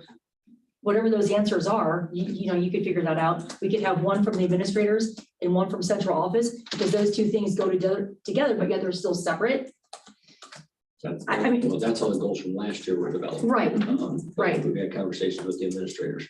This year, the goals that were presented were just, again, the facilities piece was front and center. Sure it is. So that's why that became a goal, because we're all, pushing in that direction to make sure that the facilities process goes the right way. But I could definitely have those conversations with the 2 administrative groups. Because sometimes, people in the central office, because, you're all so busy, you're running around so much, they might tell you something that you think, oh my gosh. Sometimes when we're so busy in our day-to-day, you miss the big tree. You're looking at all the stuff and you're, wow, I missed, it just, I didn't think about that. So, yeah, that's all. So I guess, Mrs. Dunaway, I'm going to interpret your comments as that you think it'd be a good idea to have a superintendent survey for the reasons that you just had asked the questions to Mark. Well, no, the original survey was, obviously things have changed now because Mark, we were going into, the end of his 3-year, and then that's the time when you typically renew a super. So I thought at that time, when I originally brought it up, it would be good to see what people's thoughts were. But now that things have changed, it's not so formal, but maybe just an idea to reach out to people. I don't know if you do that when you do your annual review. Some people will give their employees a survey and say, hey, how did I do, type thing. So anyway, that's all. And just a point of clarification, in your comments and conversation with Mark here, you mentioned that we agreed we're gonna go down to 2 goals. The board has not agreed to that. That was some I thoughts and understand. suggestions. I just want to make sure that was clear. If we have 8, that's fine. I'm just gonna go with the flow. I'm just tired of fighting. I'm tired of it. Just trying to keep the record straight here. Definitely keep it straight. Anybody have any thoughts or comments on a superintendent survey? There's not been one voted on by the board here. I think if somebody thinks it's worthwhile, I think a motion needs to be made. At this point, it's just discussion. All right. Next item, 8F, request report on 3 newly created positions. Mrs. Dunaway. Yeah, no, we had just discussed that before. And so Mr. Stefanik, is it possible that we have that conversation now? Because originally it was in new business, but it is old business because I had asked for that a few months ago.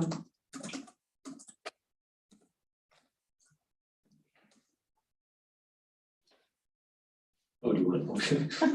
It is, if the board, would like to see that report, that's an easy report to put together. We have. Well, it was originally item J. Yeah, we have value that all 3 positions have brought to the district office, and I could most definitely, provide that information to the board in report form. That would be great. And or have the 3 speak I would love themselves that. about That would be great. what they've been. I working on. love you all. Please come back and talk to us. Oh, Lisa. It'll be fun.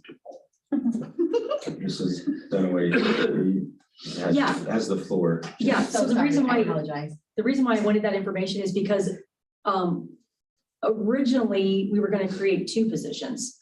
It was going to be HR, and then Dawn Scott and Sarah Ramsey's position was 1 position. As the board had conversations that night, the 2 original positions morphed into 3. So the reason to me why this data is important is, those contracts are coming up this year in July. So the board is seeing a lot of financial things right now. So as a board, we need to decide if those 3 positions are 3 positions, if those 3 positions need to go back to our original plan of 2. And, that's a lot of money. Not only is it a salary, it's benefits as well, plus retirement. So it's a big expense to our community. So I just would really value that information as a board member so I can make a decision on how to vote on contracts. Thank you. Anyone else? Go ahead, Mrs. Swan. I think the idea that Mark presented of those fabulous 3 ladies coming in, telling us a little bit about what they have seen and do and things like that, I think that would be awesome if you guys are willing to do it.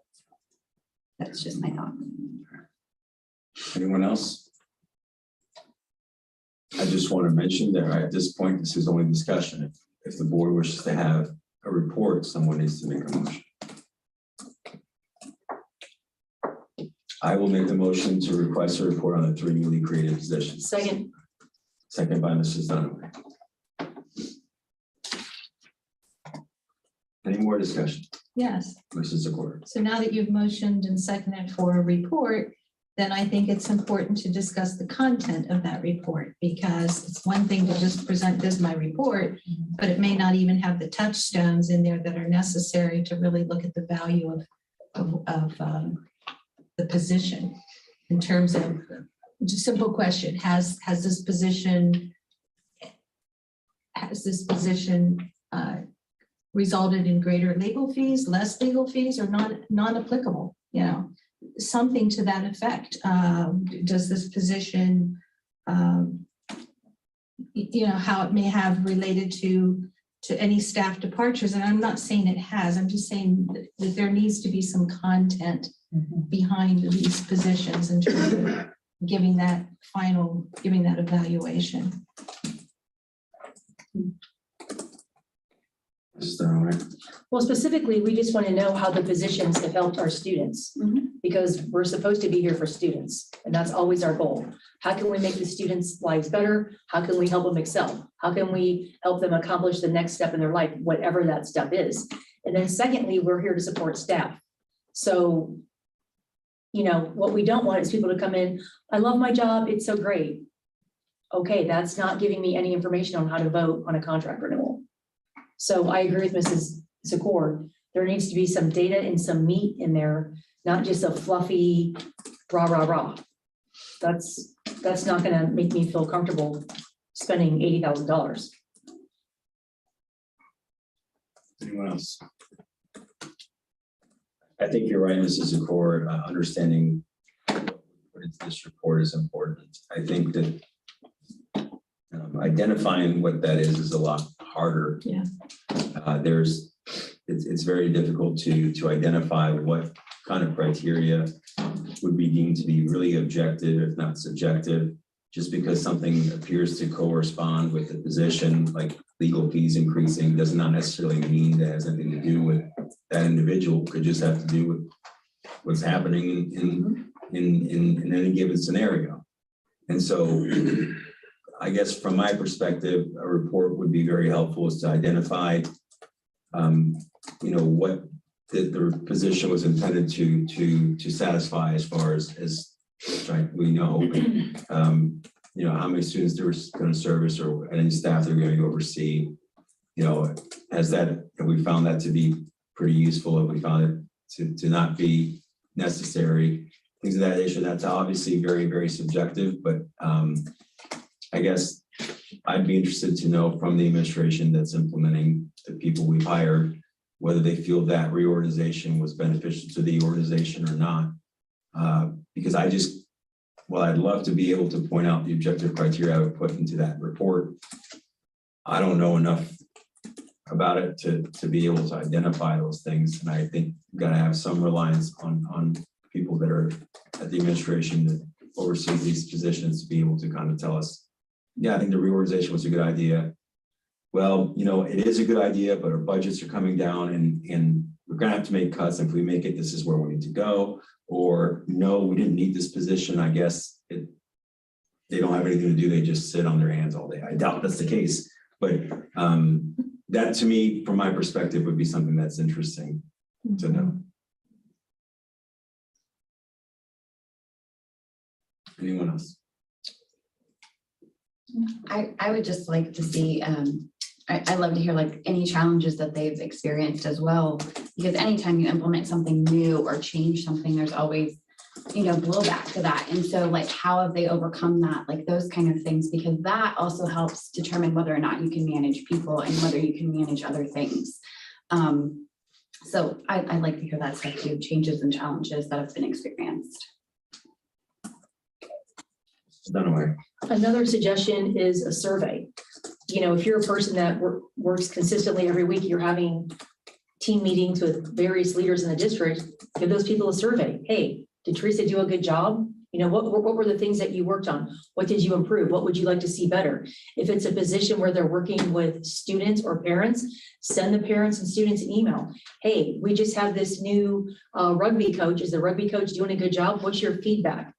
We're not the people that are, you know, working in the day-to-day. So a survey to me is a great idea because then you're getting feedback from the people who are working with that person in that position. Whether that's staff, students, whatever.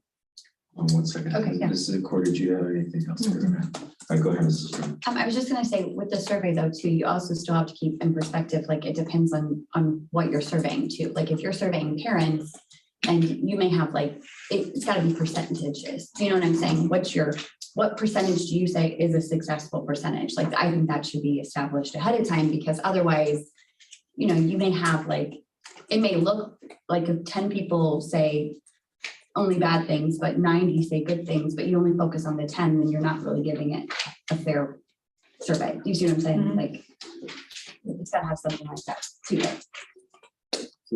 I see you, Mrs. Dunaway. The problem with surveys is for them to be effective, they have to be scientific. True. And having a scientific survey provided, because if we're relying on a survey, we want a scientific survey, not just a survey that's been created. Because we want to have some degree of a reasonable certainty that the results are indicative of some certain issues. And I'm not sure how you do that in that context in a way without costing a lot of money. I think from a pragmatic standpoint, you know, we could do surveys on everything, but to have a survey that's really worthwhile has to be scientific. I think the cost of doing that is just cost prohibitive. We just started these positions. I don't think you can see truly any meaningful results from anything we reorganized the district's administration related to these items. You're not going to see a true change or a true result of what that's affecting for at least 3 years. You're not going to see it the first year. I think it's worthwhile to understand that, you know, and to ask Mr. Stefanik and the administration how they feel about the reorganization now. We don't necessarily need to wait the 3 years, but I think making huge decisions at this point would be just kind of swinging back and forth without really having a good understanding of what's going on. Mr. Maines? I think unless we, as a board, are going to design a questionnaire that we're going to give them to fill out, you know, let them do their reports. You've already given them good suggestions. Let them do it. And if they do a good report, it'll show. Right. You know, if they don't do a good report, it'll show. But let them do the work. I'm good with that, Rick. Okay. All right. Anybody else? Just, I think there's a motion right now that still has not yet been voted on. That was a motion requesting the report that was made by myself and Mrs. Trump. Is there any further discussion? All right, Mrs. Fox, please call the I'll vote. reread the motion, please, because I thought it would involve the superintendent. It was, yeah, requesting that Mr. Stefanik provide us a report on the 3 newly created positions. Okay. And then you can see what he does. I almost forgot that we had that It's not going. Dunaway, it was Drummond, I'm sorry. Yeah, it was me. I typed it wrong. It was Mr. Patrick, Mrs. Trump. I think, right? Or no, was that wrong, Teresa? No, that's correct. No, I think it was Simon and you. Okay. Patrick, Yes. Drum, Yes. Dunaway, Yes. Means, Yes. Zakor. Yes. Motion passes. Next item is AG legal fees. Dunaway? Yeah, so our legal fees were pretty much astronomical last year. So it's hard to go through 6 months of legal fees and it's a lot of information. So I've been requesting them month by month because it's a lot more manageable. So, one thing as a district, I know that you sign off on them, Melanie signs off on them, because you initial them and check the thing. It would be nice to know if there's any, type of trend or something that is, driving those costs. Because then as a board, if it's one topic or one issue that keeps coming up, then as a board, we need to say, hey, maybe we need to get a firm that specializes in X, Y, Z, because that cost us $60,000 last year. So until I started asking for these invoices, we weren't receiving them. And I'll be honest, I've tried to go through them, but it's very time consuming, takes a lot of work.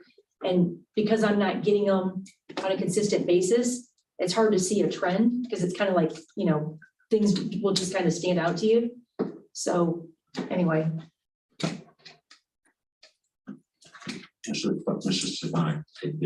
Just for the board's information, I had down here when I think we're going to discuss in H came up, I've got on my notes that these 2 items kind of got paired together and I was supposed to come back with information at the February work session. Perfect. So I've got the breakdown as a to-do thing. Love it. And then I thought I was supposed to get the 2 letters of engagement from our current firms. And then the board was going to look at those at the work session and decide if we need to go out and look for possibly another firm to add to our menu. Right. That's what I had down on my list. I don't think there was any formal motion for that, but that's what I wrote down. So I think I've got a direction for G and H for the February work session. you just described for legal fees. I mean, You still have the form, Mrs. Dunaway. Yeah, so at the end, Simon and I were kind of going back and forth. And I was a little unclear because it was my motion, it was my agenda item. So my intent was that we, because it was January, still is, that we take bids for other firms. That was my intent, because I thought the bills were really high last year and there are a couple other kind of concerns that I've had. So my intent for that was to engage other firms. And at the time I mentioned, a lot of our fees, HR is a newly created position. And it's good. I mean, it's money well spent. There's things that we need to delve into and figure out and get to the bottom of. And because Dr. Tuttlehoff does that work, I know that you guys are very good at collaborating. It makes sense that she had input in that because she's the one that does the nitty gritty unfun investigation type works. And these were the firms that we had when she got here. So she might have worked with some amazing firm, but we're never going to know because we just had it on the agenda in January, rinse and repeat. So with the fees being so high last year, I thought it was a good time for us to take bids from other firms. So. And I think that was mentioned. It was mentioned. It was mentioned, and I thought that was the purpose of the letters of engagement. We find out what the firms we currently have are providing for us, and then that may help us in the bid process. When you go for a new firm, can you provide this, and what kind of costs are associated with that? That's exactly what my intent was. I appreciate that. Are you done, Mrs. Dunaway? Sure. My recollection is that we were going to have a global discussion at the work session where we would be providing a bunch of information, and then we would make decisions as to whether we were going to be requesting bids or not. That included getting the letters of representation from our present law firms, their rates, how they charge for things, and identify. No one had authorized or directed anybody to get any quotes or involve, anyone to do that. Mr. Stefanik was going to lead the charge. No one indicated that Dr. Tuttlehoff would be seeking quotes from other law firms and hourly rates. We were going to just get information from our present law firms, and then I was going to be talked at the next work session. That's all I've got. Anyone else? Excuse myself for a minute. Yes, sir. Second mile of the water. So next time is 8H. You kind of go, well, gee, I'm good. I was going to suggest a table, so. We're good. All right, anybody else have, I know Mrs. Dunaway's good, everybody else is good with 8H, correct? All right. Next item is consent agenda items. Second. You guys are really fast. Let me just identify everybody once at a time, please. Motion by Mrs. Zakor to approve all consent agenda items, seconded by Mrs. Dunaway with lightning speed. There's no discussion, so Mrs. Fox, please call the vote. Zakor? Yes. Dunaway? Yes. Drum? Yes. Means? Yes. Patrick? Yes. Motion passes. Next item is new business. 10A, Tipp Foundation grant acceptance number 1.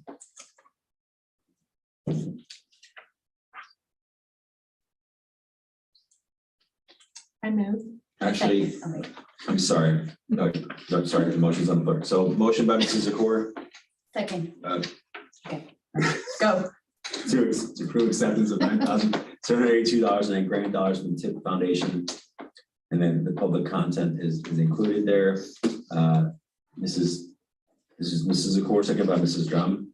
And there is $2,782 to vibraphone to the Tipp High School, requested by Mr. Stephen Mana. The World Language Week Mariachi Band Performance actually reached 1,500. Technology Integration Pilot Program. Technology Integration Pilot Program, Brennan Mahaney at 1,500. Tippecanoe Middle School, Washington, D.C. trips in the Wildermuth for $3,000. Broadway Elementary, The Rock Man, Heather Bledsoe for $1,000. Any discussion? Well, Mrs. Zakor? yeah, okay, thank you. Just a great big thank you. That's a lot of money. And so it's really greatly appreciated. And then Ms. Drummond? Thank you. Thank you guys thank you, the teachers, for finding these opportunities for our students and then for going through the process of getting it approved. So your students appreciate it. Any other discussion? I'd like to also echo my thanks. Mrs. Fox, please call the vote. Zakor, Yes. Drum, Yes. Dunaway, Yes. Means. Yes. Patrick. Yes, motion passes. Next item is Tipp Foundation Grant Acceptance Number 2. Recommend action is approval to accept $2,000 in unsolicited grant funds from the Tipp Foundation's General Fund to support Stage Crafters Camp 2023. Is there a motion? I moved. Second. Motion by Mrs. Drum, seconded by Mrs. Dunaway. Any discussion, Mrs. Drum? No, just thank you again. We appreciate it. Any discussion, Mrs. Dunaway? Anyone else? God bless you. Thank you. All right, I'd like to also echo thank you. Mrs. Fox, please call the vote. Drum, Yes. Dunaway, Yes. Means, Yes. Patrick, Yes. Zakor. Yes. Next item is 10C, typical educational endowment grant acceptance. Motion. Approval to accept $15,935.10 in grant dollars from the Tipp Foundation is the recommended action. It would go to the District Dayton Literary Peace Prize Student Author Series to Don Scott for $2,000.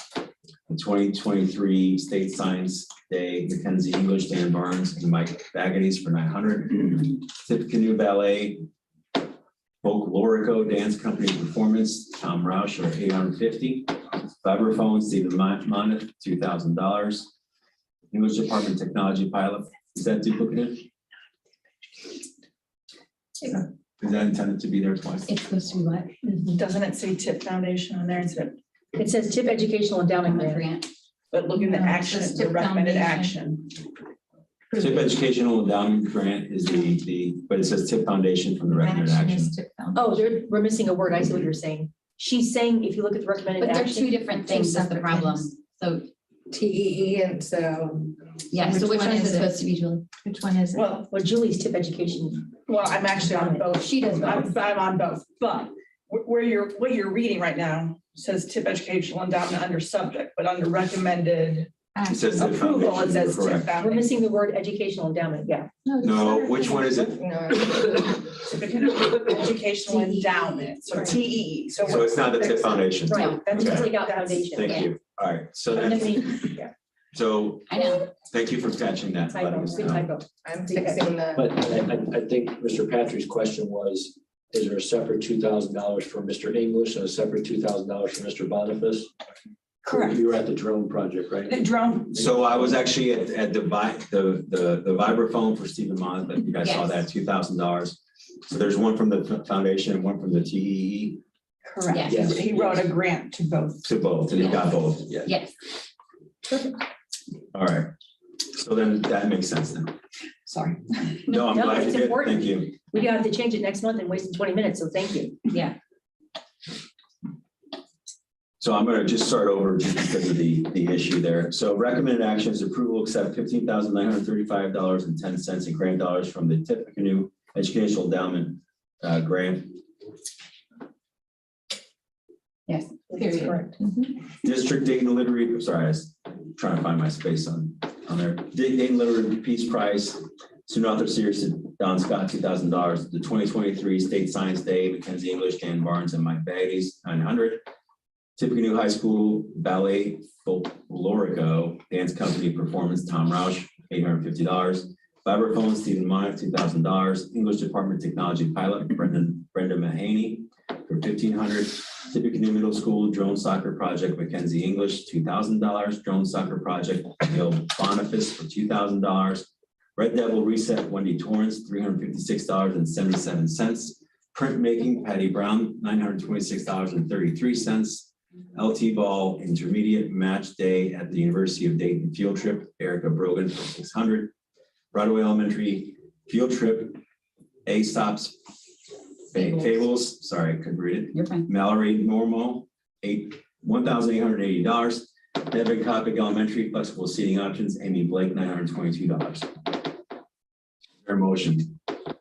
I'm, or no way. Teresa went first and then I'm seconding. All right, motion by Mrs. Dunaway, seconded by Mrs. Drum. Any discussion, Mrs. Dunaway? Nope. Mrs. Drum? Thank you again. We appreciate it. Anyone else? I just have to read a lot, so that's a lot. So I appreciate that. That's incredible. I hope I get tired from reading your motions more often. I wasn't tired, just kidding. All right, Mrs. Fox, please call the vote. Dunaway, Yes. Drum, Yes.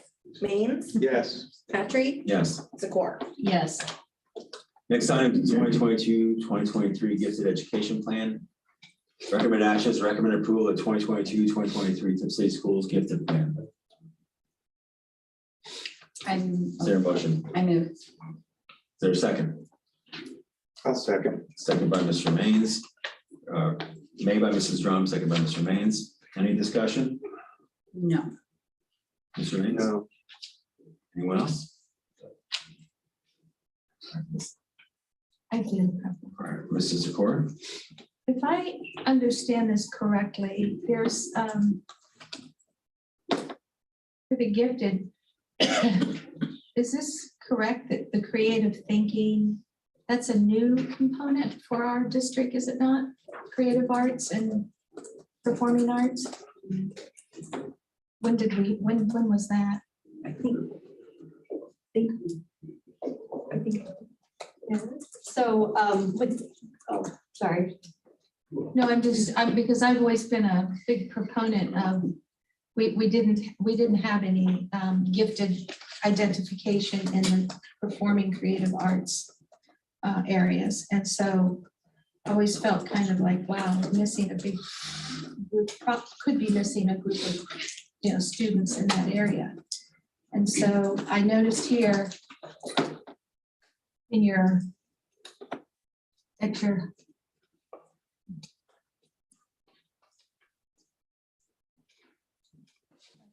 level services, maybe I misunderstood it. The creative thinking is what, a component for one of those identifiers? Am I allowed to talk? Yeah. I don't know, you're looking at me. I know. So sure. That's fine, yes. Okay, yeah, no, with that one, that is, once kids are identified, with the COGAT, for kids who score, I don't have it right in front of me, but I think it's like 112 and above, they do a second screener for that creative thinking. And they are identified through the Torrance creative thinking scale. That was already in place and that was not new. I think you're getting confused between the class at the high school and it's two things, so I think maybe that's what you're thinking. I would start at half 53. But it's not. Okay, I'll relinquish the floor because I, whatever it was, I was pleased. I thought I was reading like, hey, we're doing the whole gamut of giftedness, not just a tie into academics, so. Maybe I misunderstood that. Any other discussion? Good question. All right, Mrs. Fox, please call the vote. Drum, Yes. Maines, Yes. Dunaway, Yes. Patrick, Yes. Zakor. Yes. Motion passes. It's now 9:30 and we have an executive session with potential invitees. And so I would like to table, no, I'd like to table items 10E Q Second. until, I haven't even made my motions.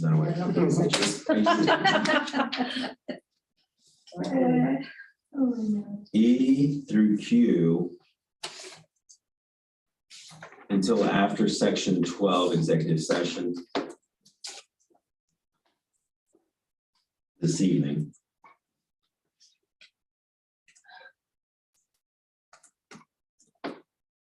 Second. And I would like to move citizens' comment till after 12. So as citizens' comments will become, the second part of citizens' comments will become the executive section number 12, or the executive session will become number 10. citizen comments would stay where they are. And the rest of the new business, well, actually, I'm sorry. We'll start over. Executive session would become 11, citizens comments would become number 12. Items 10 E through Q would follow executive session in item 12. Do you wish to second that, Mrs. Dunaway? No, I do not. Okay. Anyone else wish to second that? Motion, go ahead. I'm sorry, Simon. The motion. Yeah, your motion, So- let me read it, I apologize. The motion is to table items 10E through 10Q until after executive session. Okay. The motion is also to make executive session precede citizens' comments.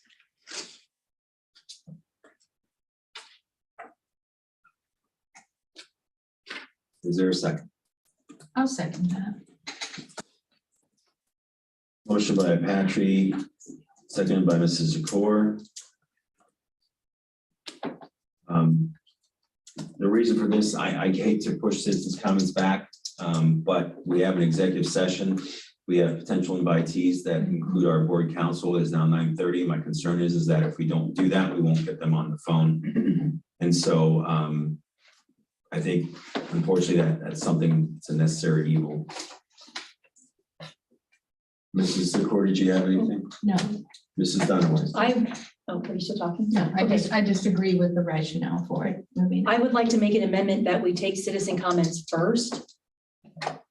We have one citizen comment, it's 5 minutes. So you're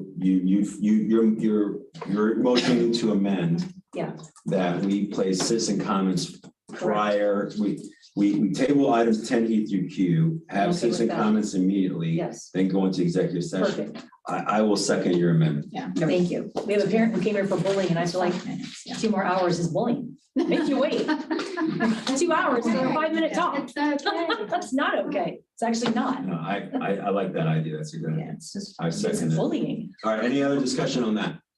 So, All right, Mrs. Fox, please call the vote. Dunaway, yes, Patry, Yes. Drum, Yes. Maines, Yes. Zakor. Yes, All right, motion passes. Items 10E through Q will be tabled until after executive sessions, and citizen comments will proceed immediately. All right, I don't have the board. Oh, there it is. Amy Paulsetti. Paulsetti. Yeah, that's it. Okay, so basically, I just want to go back to what I originally had stated is, and it's more of a form of a question in the fact that, do we have something at Tipp City, or do we have a policy that allows us as parents to feel comfortable in our own skin, or our children to feel comfortable to approach a staff member or a coach or anybody from the faculty in a manner that you don't feel like you're being spoken down to, ostracized, or ganged up on? I mean, it's that simple. I mean, in layman's terms. When, for example, I went in to ask a simple question regarding the non-communication that I did not receive, that was dishonestly spoken to in line to the principal, the coach had said that he did contact me. He did not contact me. Again, I'll reiterate, 34 messages, including 2 teachers who reached out to this individual coach. The principal, she decided that we would get together and have a meeting to get resolution for my son, so it could make my son feel a little bit better because he was very downhearted about it. We get into this meeting, and instead of me being able to talk to this group like a group of adults, the very first question that I asked was simply, "Sir, could you answer the question whether or not you received an email from me regarding the tryouts of the sport?" His answer immediately back on record is, "That's irrelevant." Well, it wasn't irrelevant because that was the reason why I was there. My son wanted answers why he didn't make the team. Now, I was a former volleyball coach and a basketball coach. Mind you, this same coach told me that he wanted my son to go play at the rec at Tipp City. And this is where I explained to him, sir, this is kind of comical because you're sending him right back to me because the rec team fizzled out last year and I ended up being the boys basketball coach. So I needed to know in his eyes what my son's skills were that he was lacking and what I needed to do. The other thing was when I got into this meeting with the principal, with the vice principal and the two coaches, it was as though this gentleman took over the entire conversation and it ended up being all about him thinking that his credibility was being judged, when in reality, as a mother, I just needed to know what the answers were for my son. And I was approached with extreme sarcasm, and I was also told that everyone in the community loved him and that he had a stellar reputation, and basically, you know, how dare I ask him this question? Now, mind you, I'm talking to him with dignity and respect. There sits my little boy outside. He's hearing this guy. This guy that's the coach doesn't talk to me sitting still. He's rocking his leg the entire time like this, just waiting to bite at the bit and being as rude as I'll get out. Because he thinks it's a personal attack on him. I don't think that's having integrity. I don't think that's being responsible. And it darn sure isn't being a rip. I'm glad my son didn't make the team. It's not a male role model that I want to be there for my son. But it doesn't alleviate from the fact that I walked away disheartened that we can't even have a communication with an adult, let alone 4 adults. I was told by the principal that once they did bring my son in and tell him why he didn't make the team, that she was going to come back in and see him and speak with us. It never happened. And I've got every bit of this. And it goes even more into detail. Like, I don't want to go into the personal aspects of it. I feel like the board or the superintendent needs to hear it. But my question in coming here tonight is, what can we do to break the facade of some of these people who are in position, who think because they work for Tipp City schools, that they are that high on the hog that they can disrespect a parent or a child?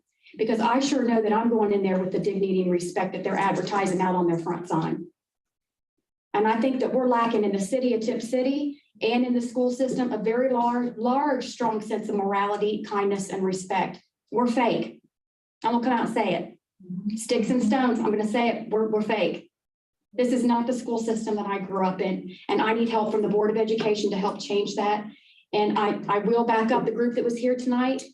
I think that's a wonderful opportunity. I hope you all look and consider that, because it's going to teach the kids morality. Again, we came in here that night last month, and a whole row, 2 rows, this whole section full of sports boys. Not one boy was respectful. How dare our coaches not teach those boys not to take their hat off and put their gum out at the door and offer one of the women that were laying down here on the ground a seat. I know my son would have never done that. You're here. So I just feel like there needs to be a program put together, or we need to bring in this life group that we have and let them start working with the students. But by gosh, we need to start working with the faculty too. We've got a lot of good teachers, I'm not going to lie, but we've got a lot of teachers who've been there for a very long time, and they have forgotten what they're supposed to be there for. Thank you, Mrs. Palisade. You're welcome. Thank you very much. You're welcome. And sorry. Thank you. Thank you. You're the first It's person not okay. out of about 50 people spoken to. Thank you. I appreciate It's that. disgusting, and I apologize. And I'm grateful for that. All right, I'm going to call a 5-minute recess before we go to executive session. We are now adjourned until 9:48.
It's great to see That's good. you. Ready? Because I don't want to. We're ready.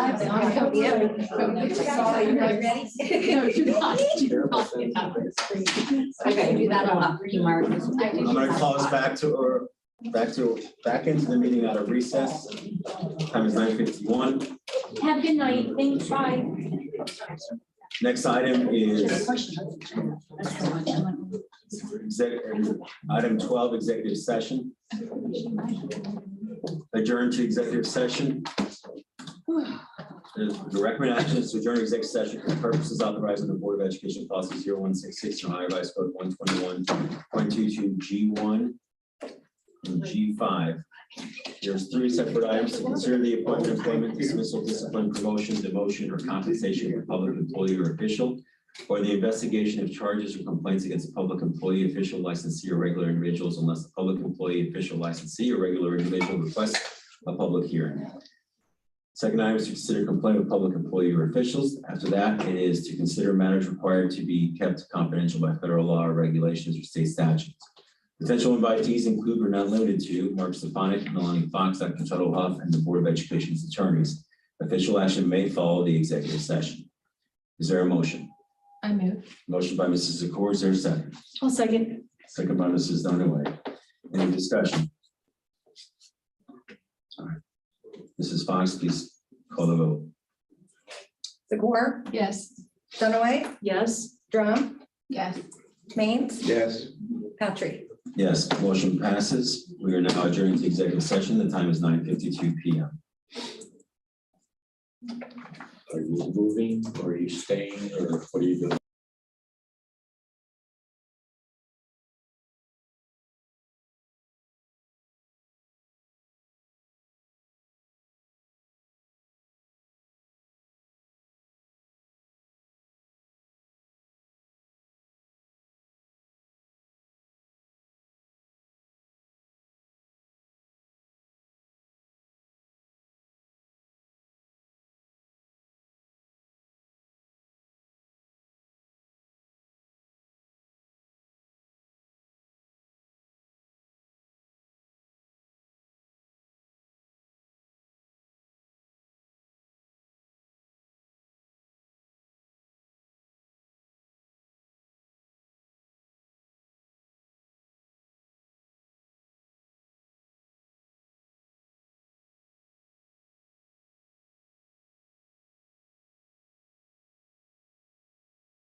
Go.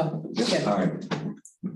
Time is now 11:29. We are returning back into open session from executive session. The next thing I have on the agenda are items 10E through, I'm sorry. The 10 E through Q. and 10E through Q. Mr. Stefanik, did we check to see if there's anybody out there? I mean, there should be, Oh, you never know. Thank you. Sometimes Kathy stays out there. She's. Thank you. She said bye. Oh, good. Okay. Thank you, Mrs. Dunaway. She does come back sometimes. She does. We good? She Okay. said bye. That's true. She's Yeah. got more energy than me. All right, thank you. Now, it's 11:30. I'm guessing everybody's pretty tired. Good guess. I would entertain a motion to table the rest of these items. I know work sessions are to be used for specific work sessions, but I think we worked through a lot of good stuff here today that we needed to get done. And so if anybody's interested in tabling that stuff, I think we entertain a motion, but I'd also suggest that we also ask Mr. Stefanik if there's anything that's time sensitive in there that he feels that might need to be added. No, E. Okay. Mrs. Scott says Oh, that yeah. impacts scheduling at the high school. All right, so. Materials or materials. All right, so next item is 10E. Perfect. Recommend approval of 2023-2024 Tiffany Middle School and High School Program Make the Studies. motion. Mrs. Dunaway motions. Is there a second? Second. Second by Mrs. Drum. Any discussion? Nope. Mrs. Fox, if you could call the vote. Dunaway, Yes. Drum, Yes. Means, Yes. Patry, Yes, Zakor. Yes. motion passes. Next item is. I thought you were gonna Now table I'm anything. good. All right, well, I need a motion first. Next, It was yours, so go. no, I was just Oh. noting it. If there's a motion, I motion to table. all right. Second. All right, motion by Mrs. Drum and second by Mrs. Dunaway to table items F 10F through Q. through Q until our next board meeting. Perfect. Any discussion? Just for memory purposes for everyone, are you talking board meeting or the work session? The Work very next, session. when I say board meeting, I mean Following the next meeting that happens. Next meeting of any kind, okay. Perfect. All right, Jerome Dunaway. hearing no discussion, Mrs. Fox, please call the vote. Drum, Yes. Dunaway, Yes. Means, Yes. Patry, Yes, and Zakor. Yes. motion passes. Next item is 13 board agenda items. Is there a motion to table that? Motion. All right. Motion by Mrs. Dunaway, seconded by Mrs. Drum to table item 13A. Mrs. Fox, if you could call the vote, please. Dunaway, Yes. Drum, Yes. Means, Yes. Patry, Yes, Zakor. Yes. motion tabled. Next item is upcoming meetings. The next work session meeting will take place on February 13th, 2023 at the Board of Education meeting at 5 p.m.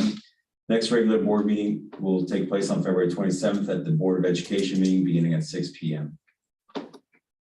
And with that, I entertain a motion to adjourn.